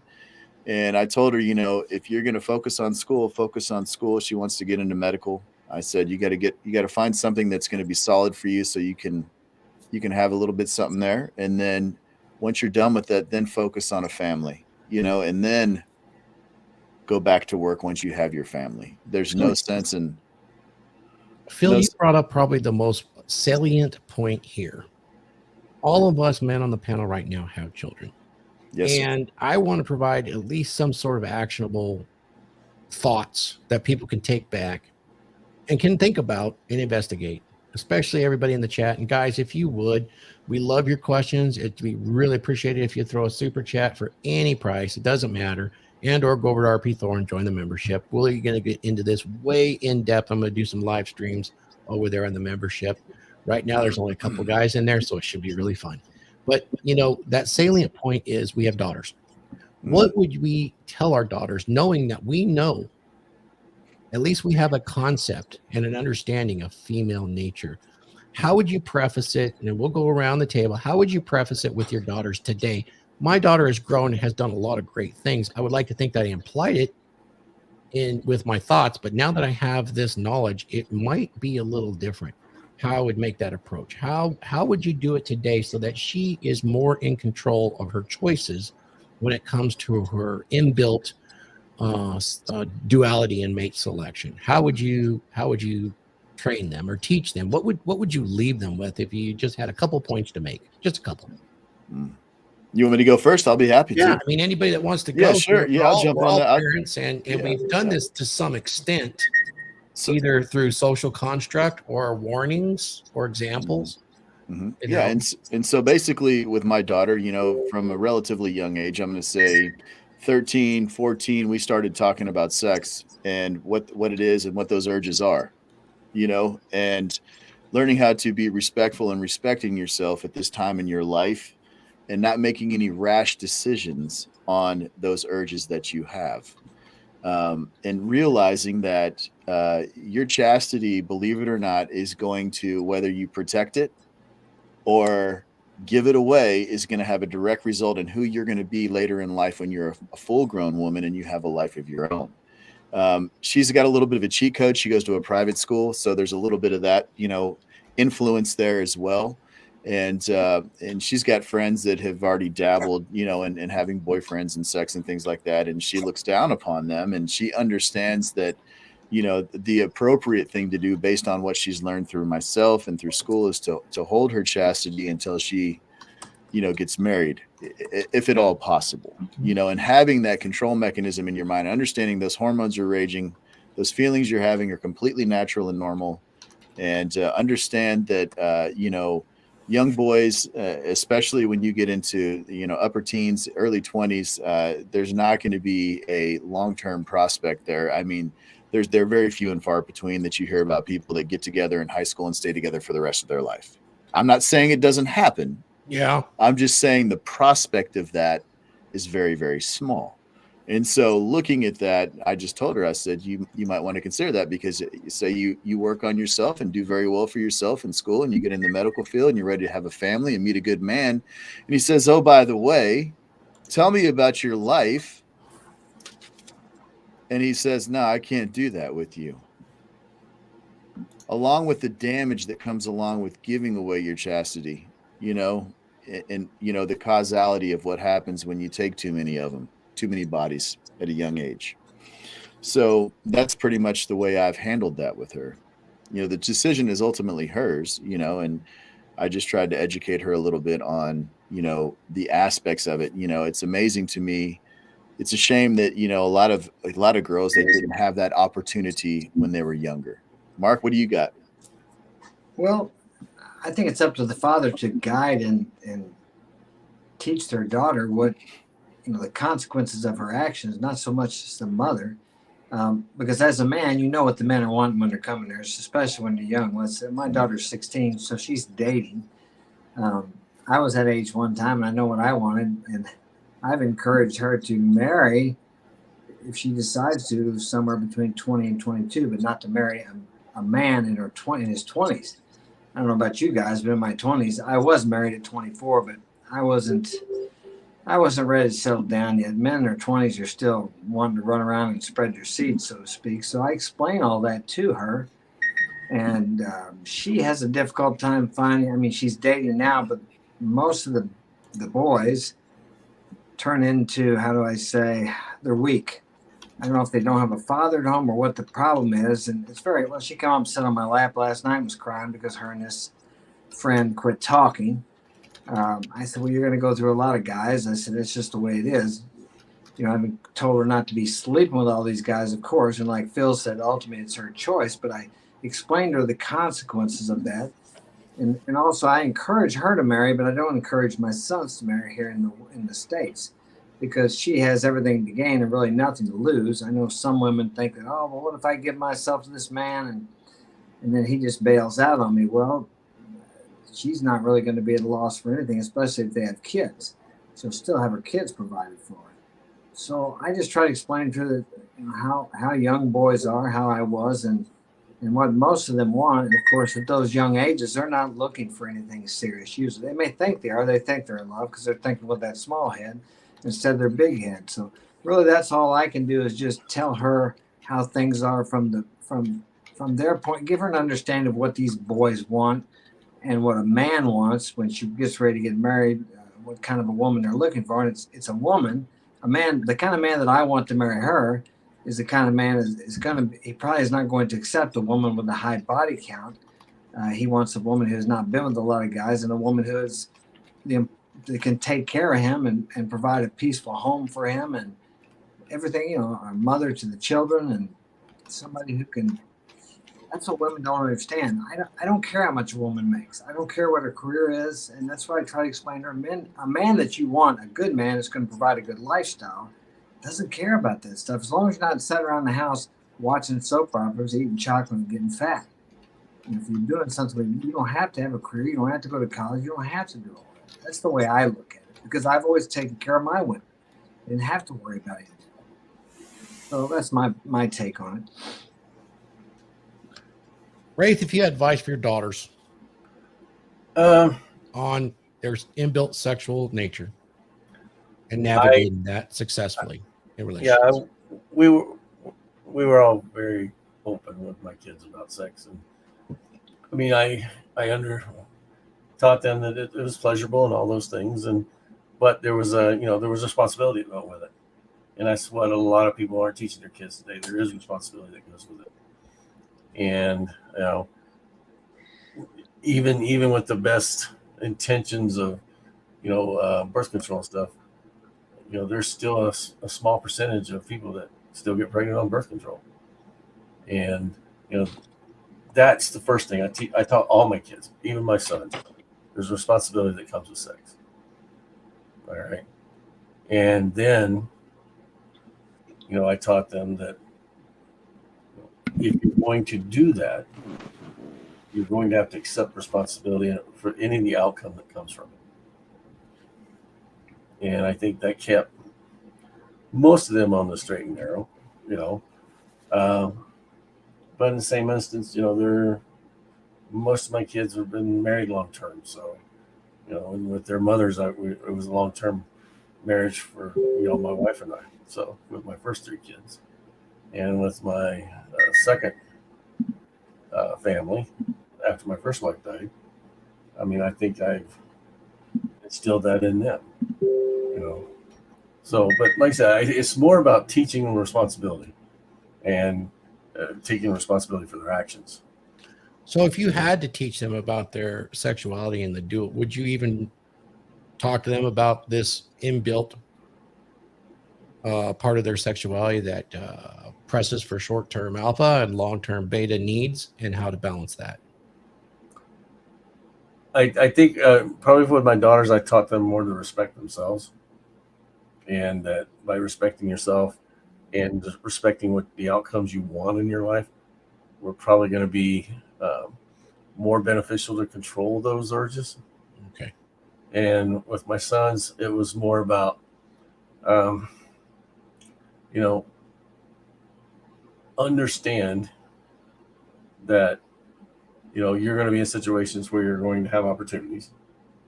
And I didn't say don't take advantage of those opportunities. I kind of left that up to them.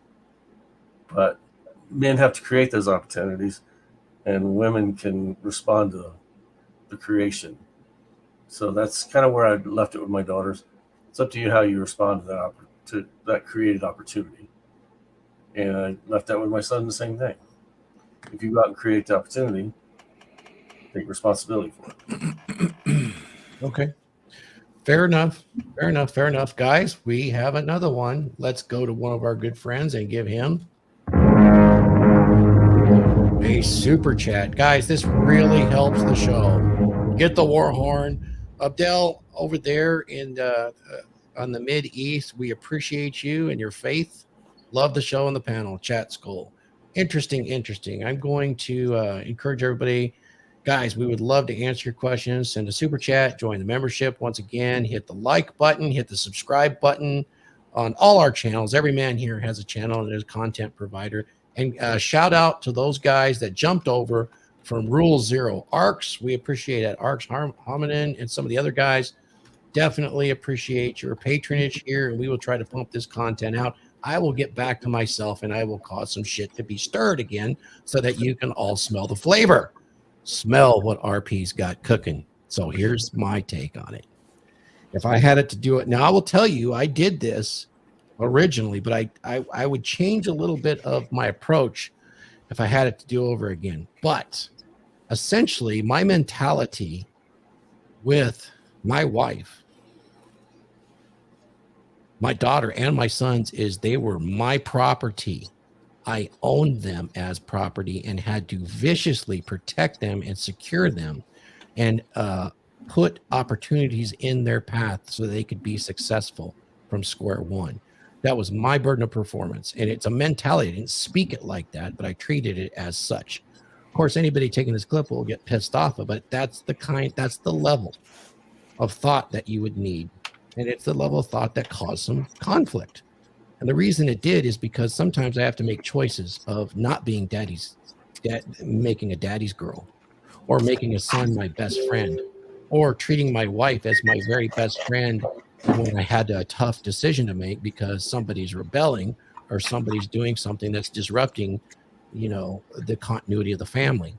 And I was very fortunate that my daughter had brothers, because it was easy to talk about the fact that as a young woman who was the youngest and is now fertile and actually capable of being a mother, that pretty much every single man she will ever meet outside of her father wants to stick a dick in her.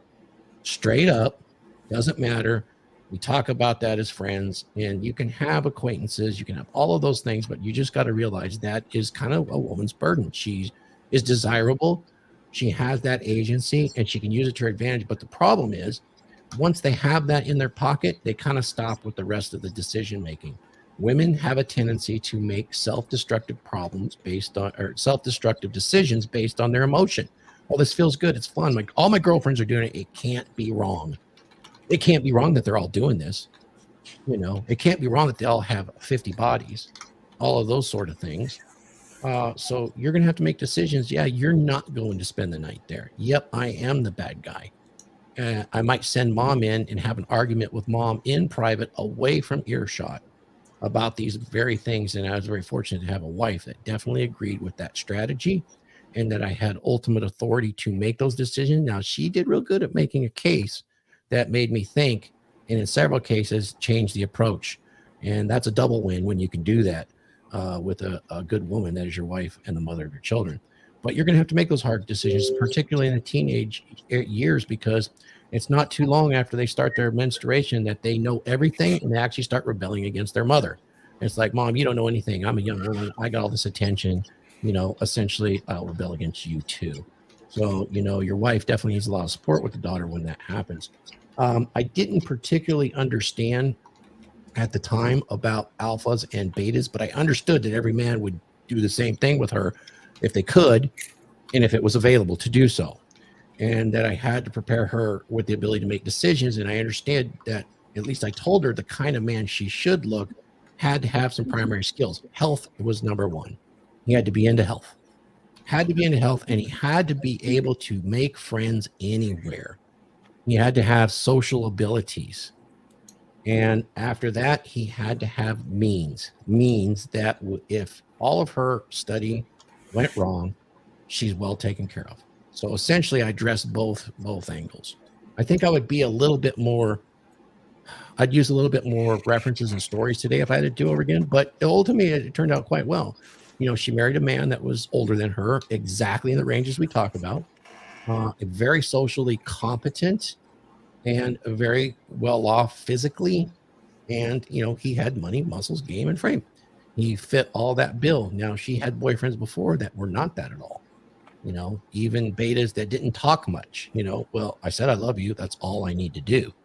Guys, if you think that's the case, you kind of have to show that occasionally that, you know, they mean something to you. You don't have to do it often. You do it too much and you're in trouble. But, you know, I'm just saying I might have took that approach a little bit different, but she was able to weed them out herself. So I would definitely put some focus on her own inbuilt sexual desires and needs in order to create a family. But I was also fortunate in the fact that she wanted children. She wanted to have a family. She just didn't know when. And when she went to college, they convinced her that she didn't need it until she was much later in life. You know, fortunately, she confided in her mother about this. I don't know if I want children. I mean, we're well off. I could do anything. I want to stay at home if I'm going to have children. And the wife had a really interesting conversation with her about fulfillment and satisfaction throughout her life. And after that first child was born, you could see all of the gears turn, and she was so happy. And then, of course, then another one came, and she's even happy about that. So it really changed her outlook of that social conditioning that girls have today. That first baby changes everything, you know. It even does so in men in a lesser extent. It changes their outlook, which can be a really good thing. But yeah, I would focus on the duality nature of her a little bit earlier on, and about how relationships actually work and how they're all temporary, and she needs to be prepared for that. You know what the most important thing you said about that is, though? That you led your family. Yeah. That is the most important thing. Because you can't convince them of what is right, wrong, and what are the opportunities that they're going to have, which is what I was talking about, without leading them first. And that's the biggest thing. Naturally, you know, I didn't say that because for me, and just like for you, that comes natural. We lead our families. Yeah. We didn't have access to this knowledge that's been garnered from the 80s through thousands and thousands of surveys, research, and confirmations and correlations that would give us the edge up today. It wouldn't have taken so long. Of course, examples are great, but, you know, we can impart a lot to our daughters today, and even our boys. I think our boys have a little bit of a struggle with this right now, and that's where we need help. That's why we got shows like this where we can bullshit about it. Yeah, but like I said, the most important thing is, and I think if you find any underlying theme that any of us we're talking about, it was about, we had those conversations and we led our kids so that they understood their importance and their value to not only us, but what we want them to instill and what their value is going to be in society. For sure. Gentlemen, you can see today, anywhere you look, and it's so entertaining. Once you have this red lens on, these are prescription, but you don't need these. But once you have this lens of perception on about human intersexual dynamics, and I'm becoming more and more a fan of this evolutionary psychology theory that's being postulated out there now, is that all behavior is done with intent in mind. And as you start to see it, you can see this reveal itself in almost every medium. And it is a fascinating hobby to sit there and watch it unfold at every single level. I watch one of the cutest shows I've seen in such a long time, and I generally don't bring up too much, but I watch a show on Netflix. It's called Love on the Spectrum. These are adult people that are quite autistic, and they have difficulty with social cues. They stare, they get the eyes like this all the time when they're looking. And for us, it'd be quite offensive, and it's very difficult for them to connect with people because of it. They don't have the social cues to know when to stop talking, when to shift around. A lot of times it's coupled with ADHD, but to watch them, the same thing that drives them is the same thing that drives us. It's just that the mechanism for their social understanding and ability to know what's appropriate and not is missing. Fascinating watch and very endearing, actually, because what drives them is exactly the same thing that drives us. I would recommend it because of that, particularly if you can red lens it and understand what's going on there. You'd learn a lot. Now, none of them understand what we're talking about. Even, the boys on the spectrum, they don't know anything. Or the men, I should say, they're all adults. They don't. You can hear them getting blue pill advice. They have no idea. I mean, they can barely hold a conversation. And stick to a topic, but it's really kind of fascinating to watch because the same drivers are in place. So I thought I'd throw that out there. I don't know if anybody's seen it, but when you have that lens on, the whole world opens up to you. And I think a very positive way. If you're bitter against it and want to hold on to your conviction, you're going to get that black pill look where things are dark. What do you guys got to say about those sort of things? Yeah, I'd agree with you. Oh, go ahead, Mark. Hit it up, Mark. I was just going to say, I think people get angry in the black pill or whatever, like you say, because they think that they look at things the way they think they should be instead of the way they are.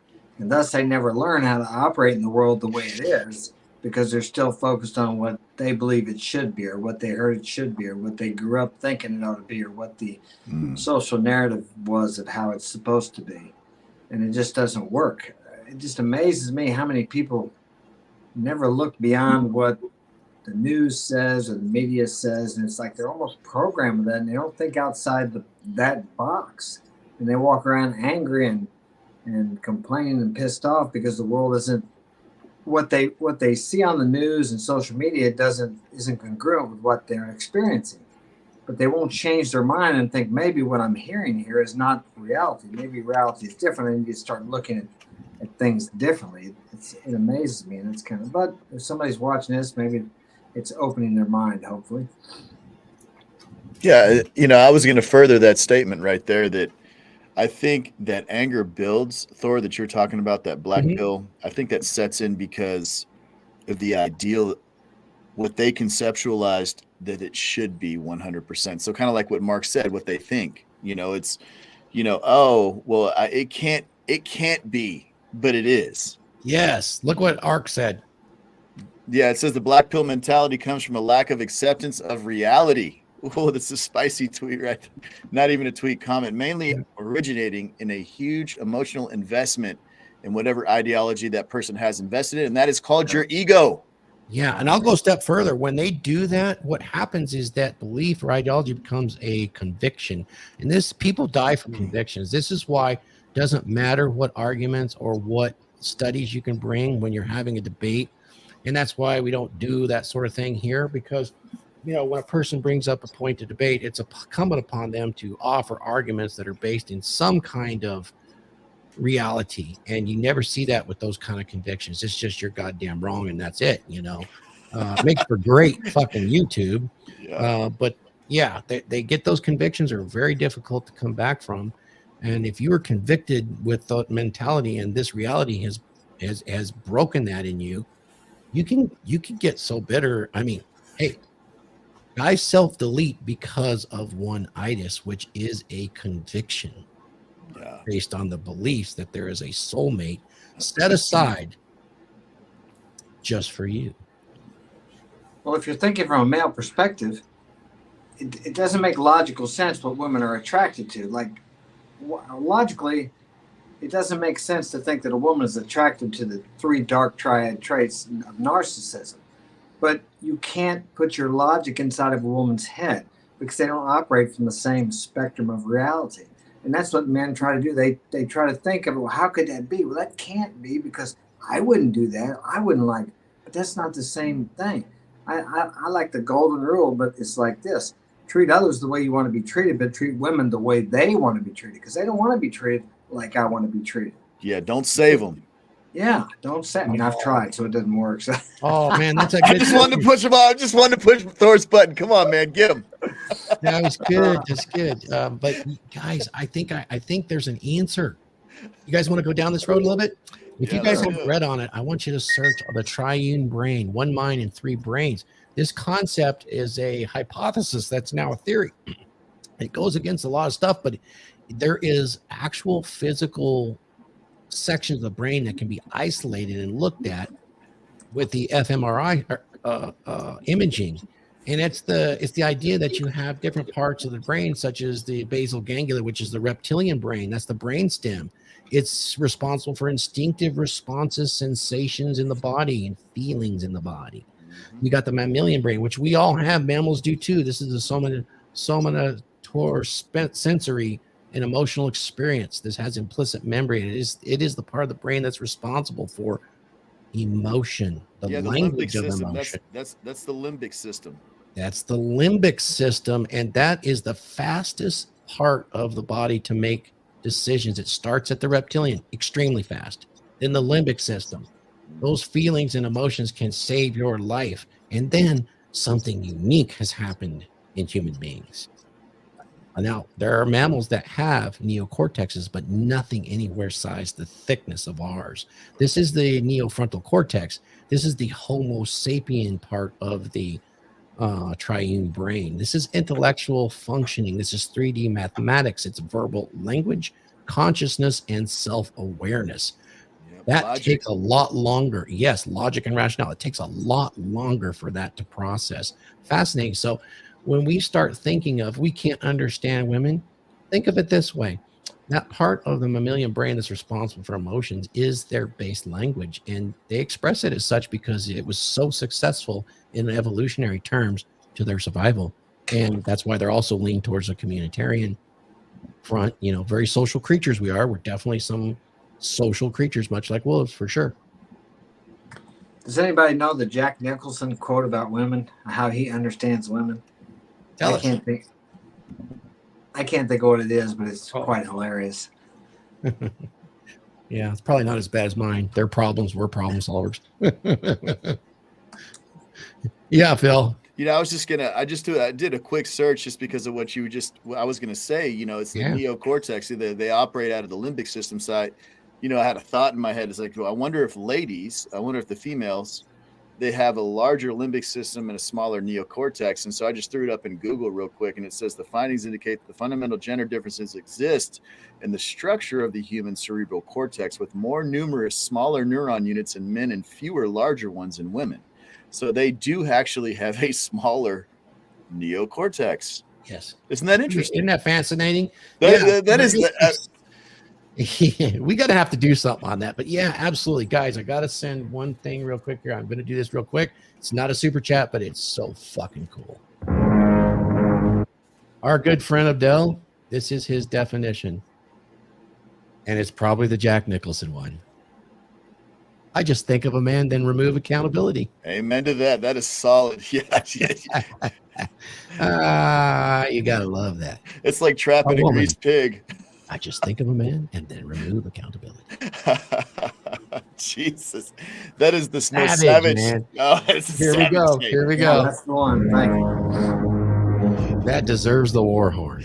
Yeah. I just think of a man and remove accountability. Jesus you have a- God, man.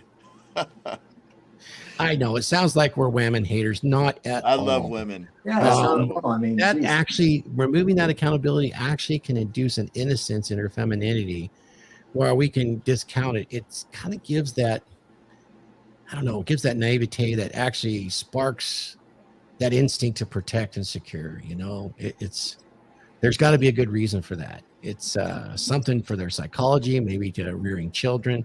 Don't really know, or it's the reliance on the That's fact that exactly. mate. It's based on survival of the child. Yeah. They have to be emotional. They have to react faster. Yep. Okay.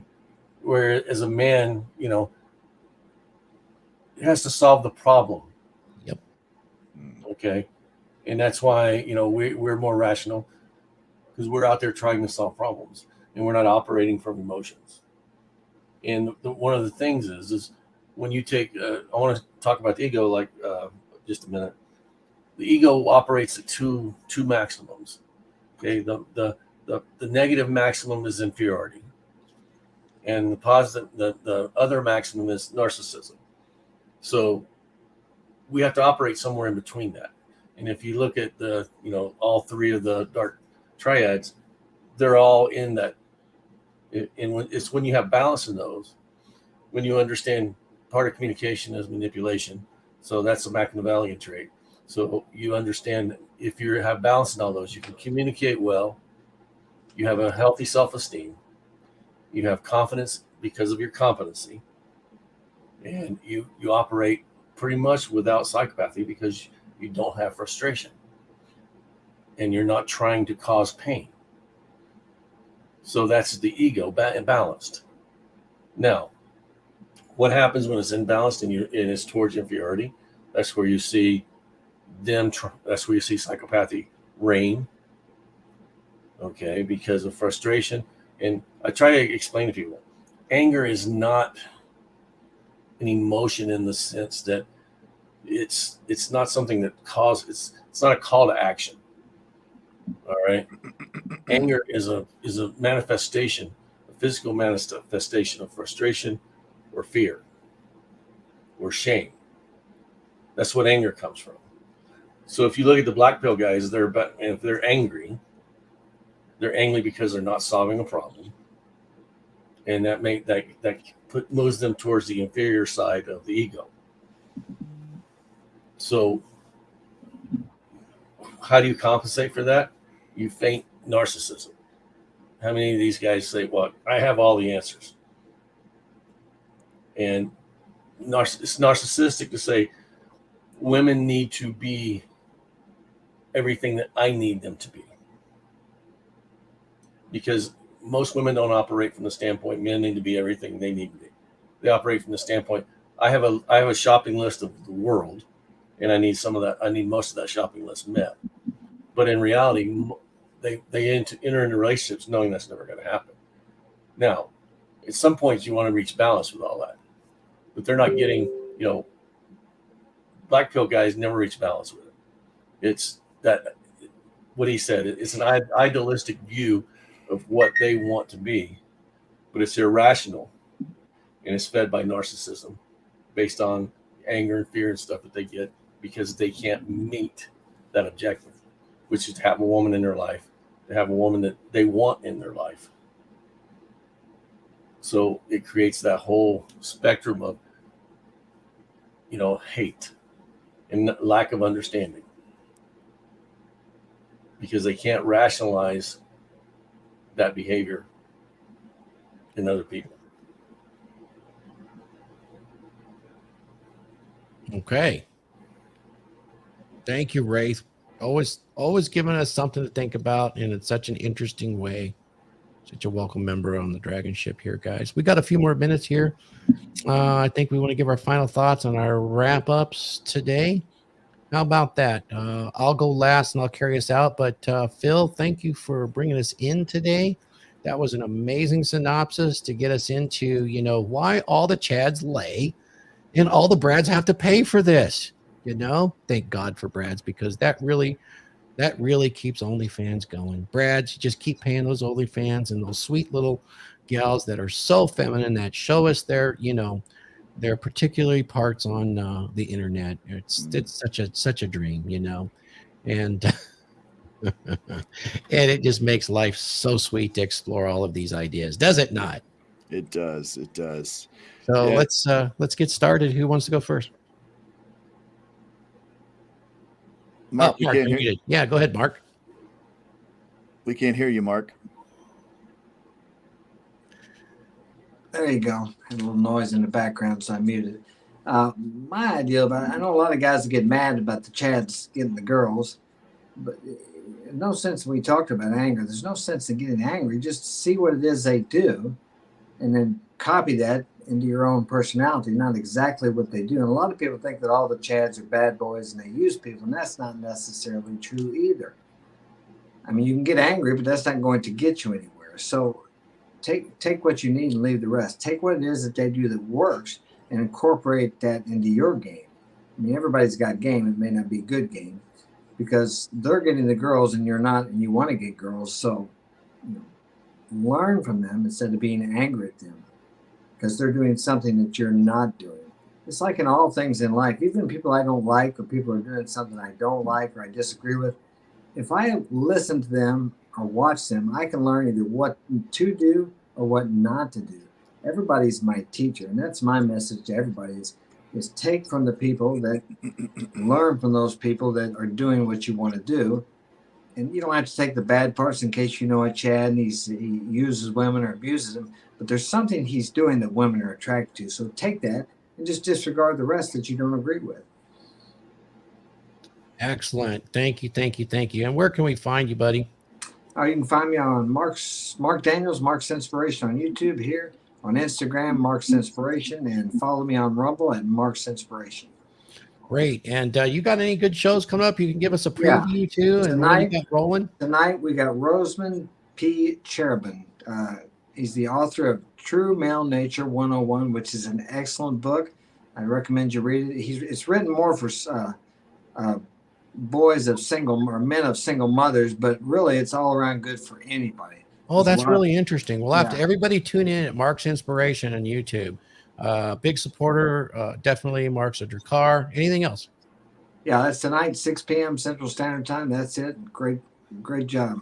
Glad to be here. Man, you bet, guys. I sure appreciate you. Okay, let's get to Raith. Tell us about your final thoughts, what you're up to. I know you got some things coming up, or hopefully we'll see some stuff coming out on your YouTube channel. I know you got plenty of consults up here. Watched one of your presentations with MEN for John MLD. Very good. This man is he's got a lot of experience. Raith, over to you. Yeah, I would say, from a standpoint of, if you want to be a Chad, take up the mantle of trying to solve the problem. And your problem right now is why women don't find you attractive. And that's where you start. And if you're not doing that and you're sitting there saying, there's one reason, or you have some ideology that, solidifies you being able to sit at home in your basement and, talk bad about women or talk bad about life, you're the problem. Change it.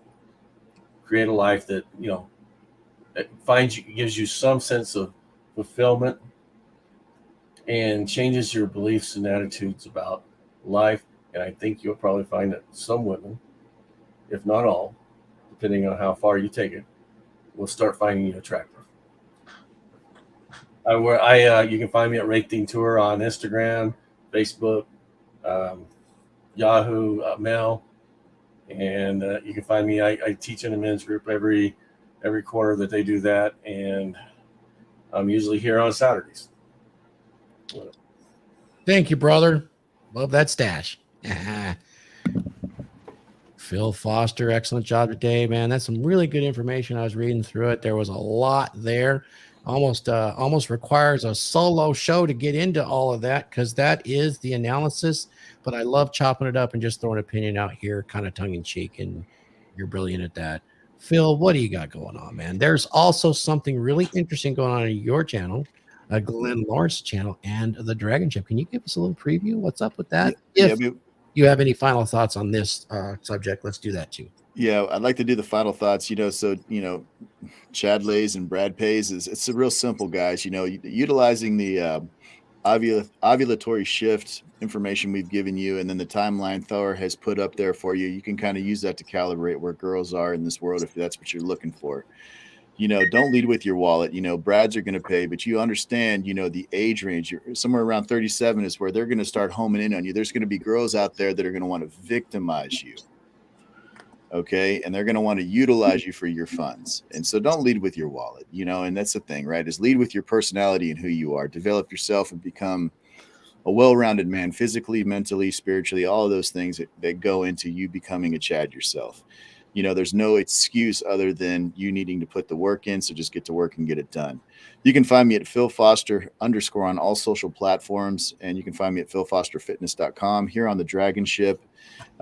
Thor was discussing what we got going on between the Glenn Laurence Presents and Thor and myself. We're doing the Trident show. It's going to be a great thing. And you're going to see the DragonShip possibly live. I think Thor is going to talk about that here in a few minutes.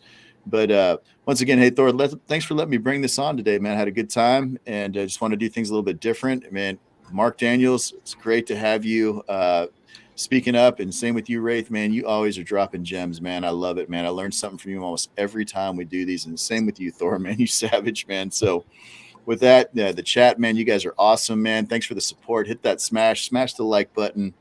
We're grateful for you guys participating in the chat, and just keep throwing the questions at us. We'll be happy to answer them.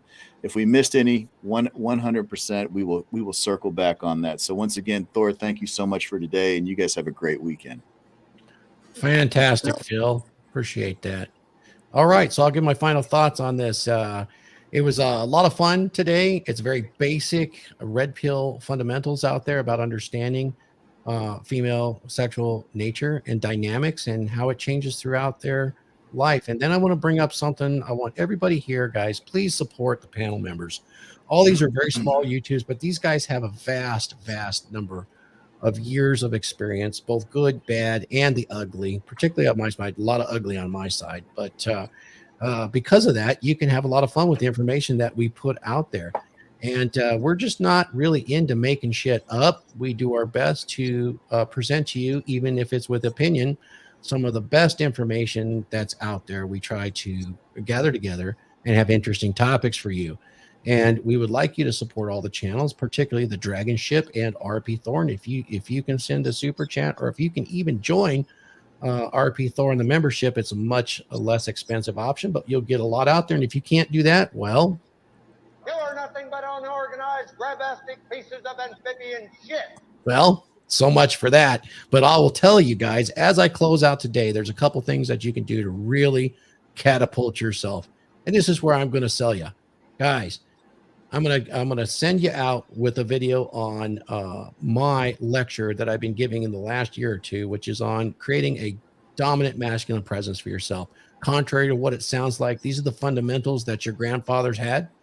This is the old school movie heroes that you can learn from, understand how to regulate your emotions, and present yourself and to society as the dominant masculine presence you wanted to be. And every area of your life will start to fall into place, and you will find that your struggles would become less and less if you follow some of these basic principles, which of course you can find for free anywhere on the internet.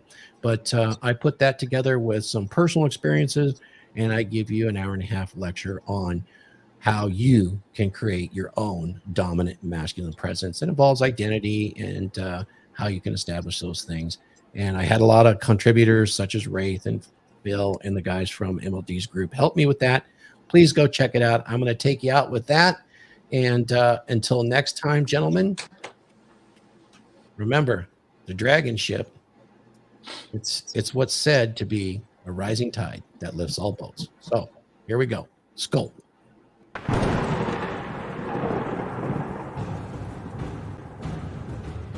Make sure you get your own copy of Thor's Dominant Masculine Presence Lecture. This is an hour-long lecture that teaches extremely valuable yet simple techniques that will help you to improve your dominant masculine presence. You will learn how easy it is to begin building the foundation for your masculine presence and make yourself into a dominant masculine man who knows what he wants and isn't afraid to go after it. So what are you waiting for? Buy now and start your journey and start building that dominant masculine presence and become the man that you always wanted to be.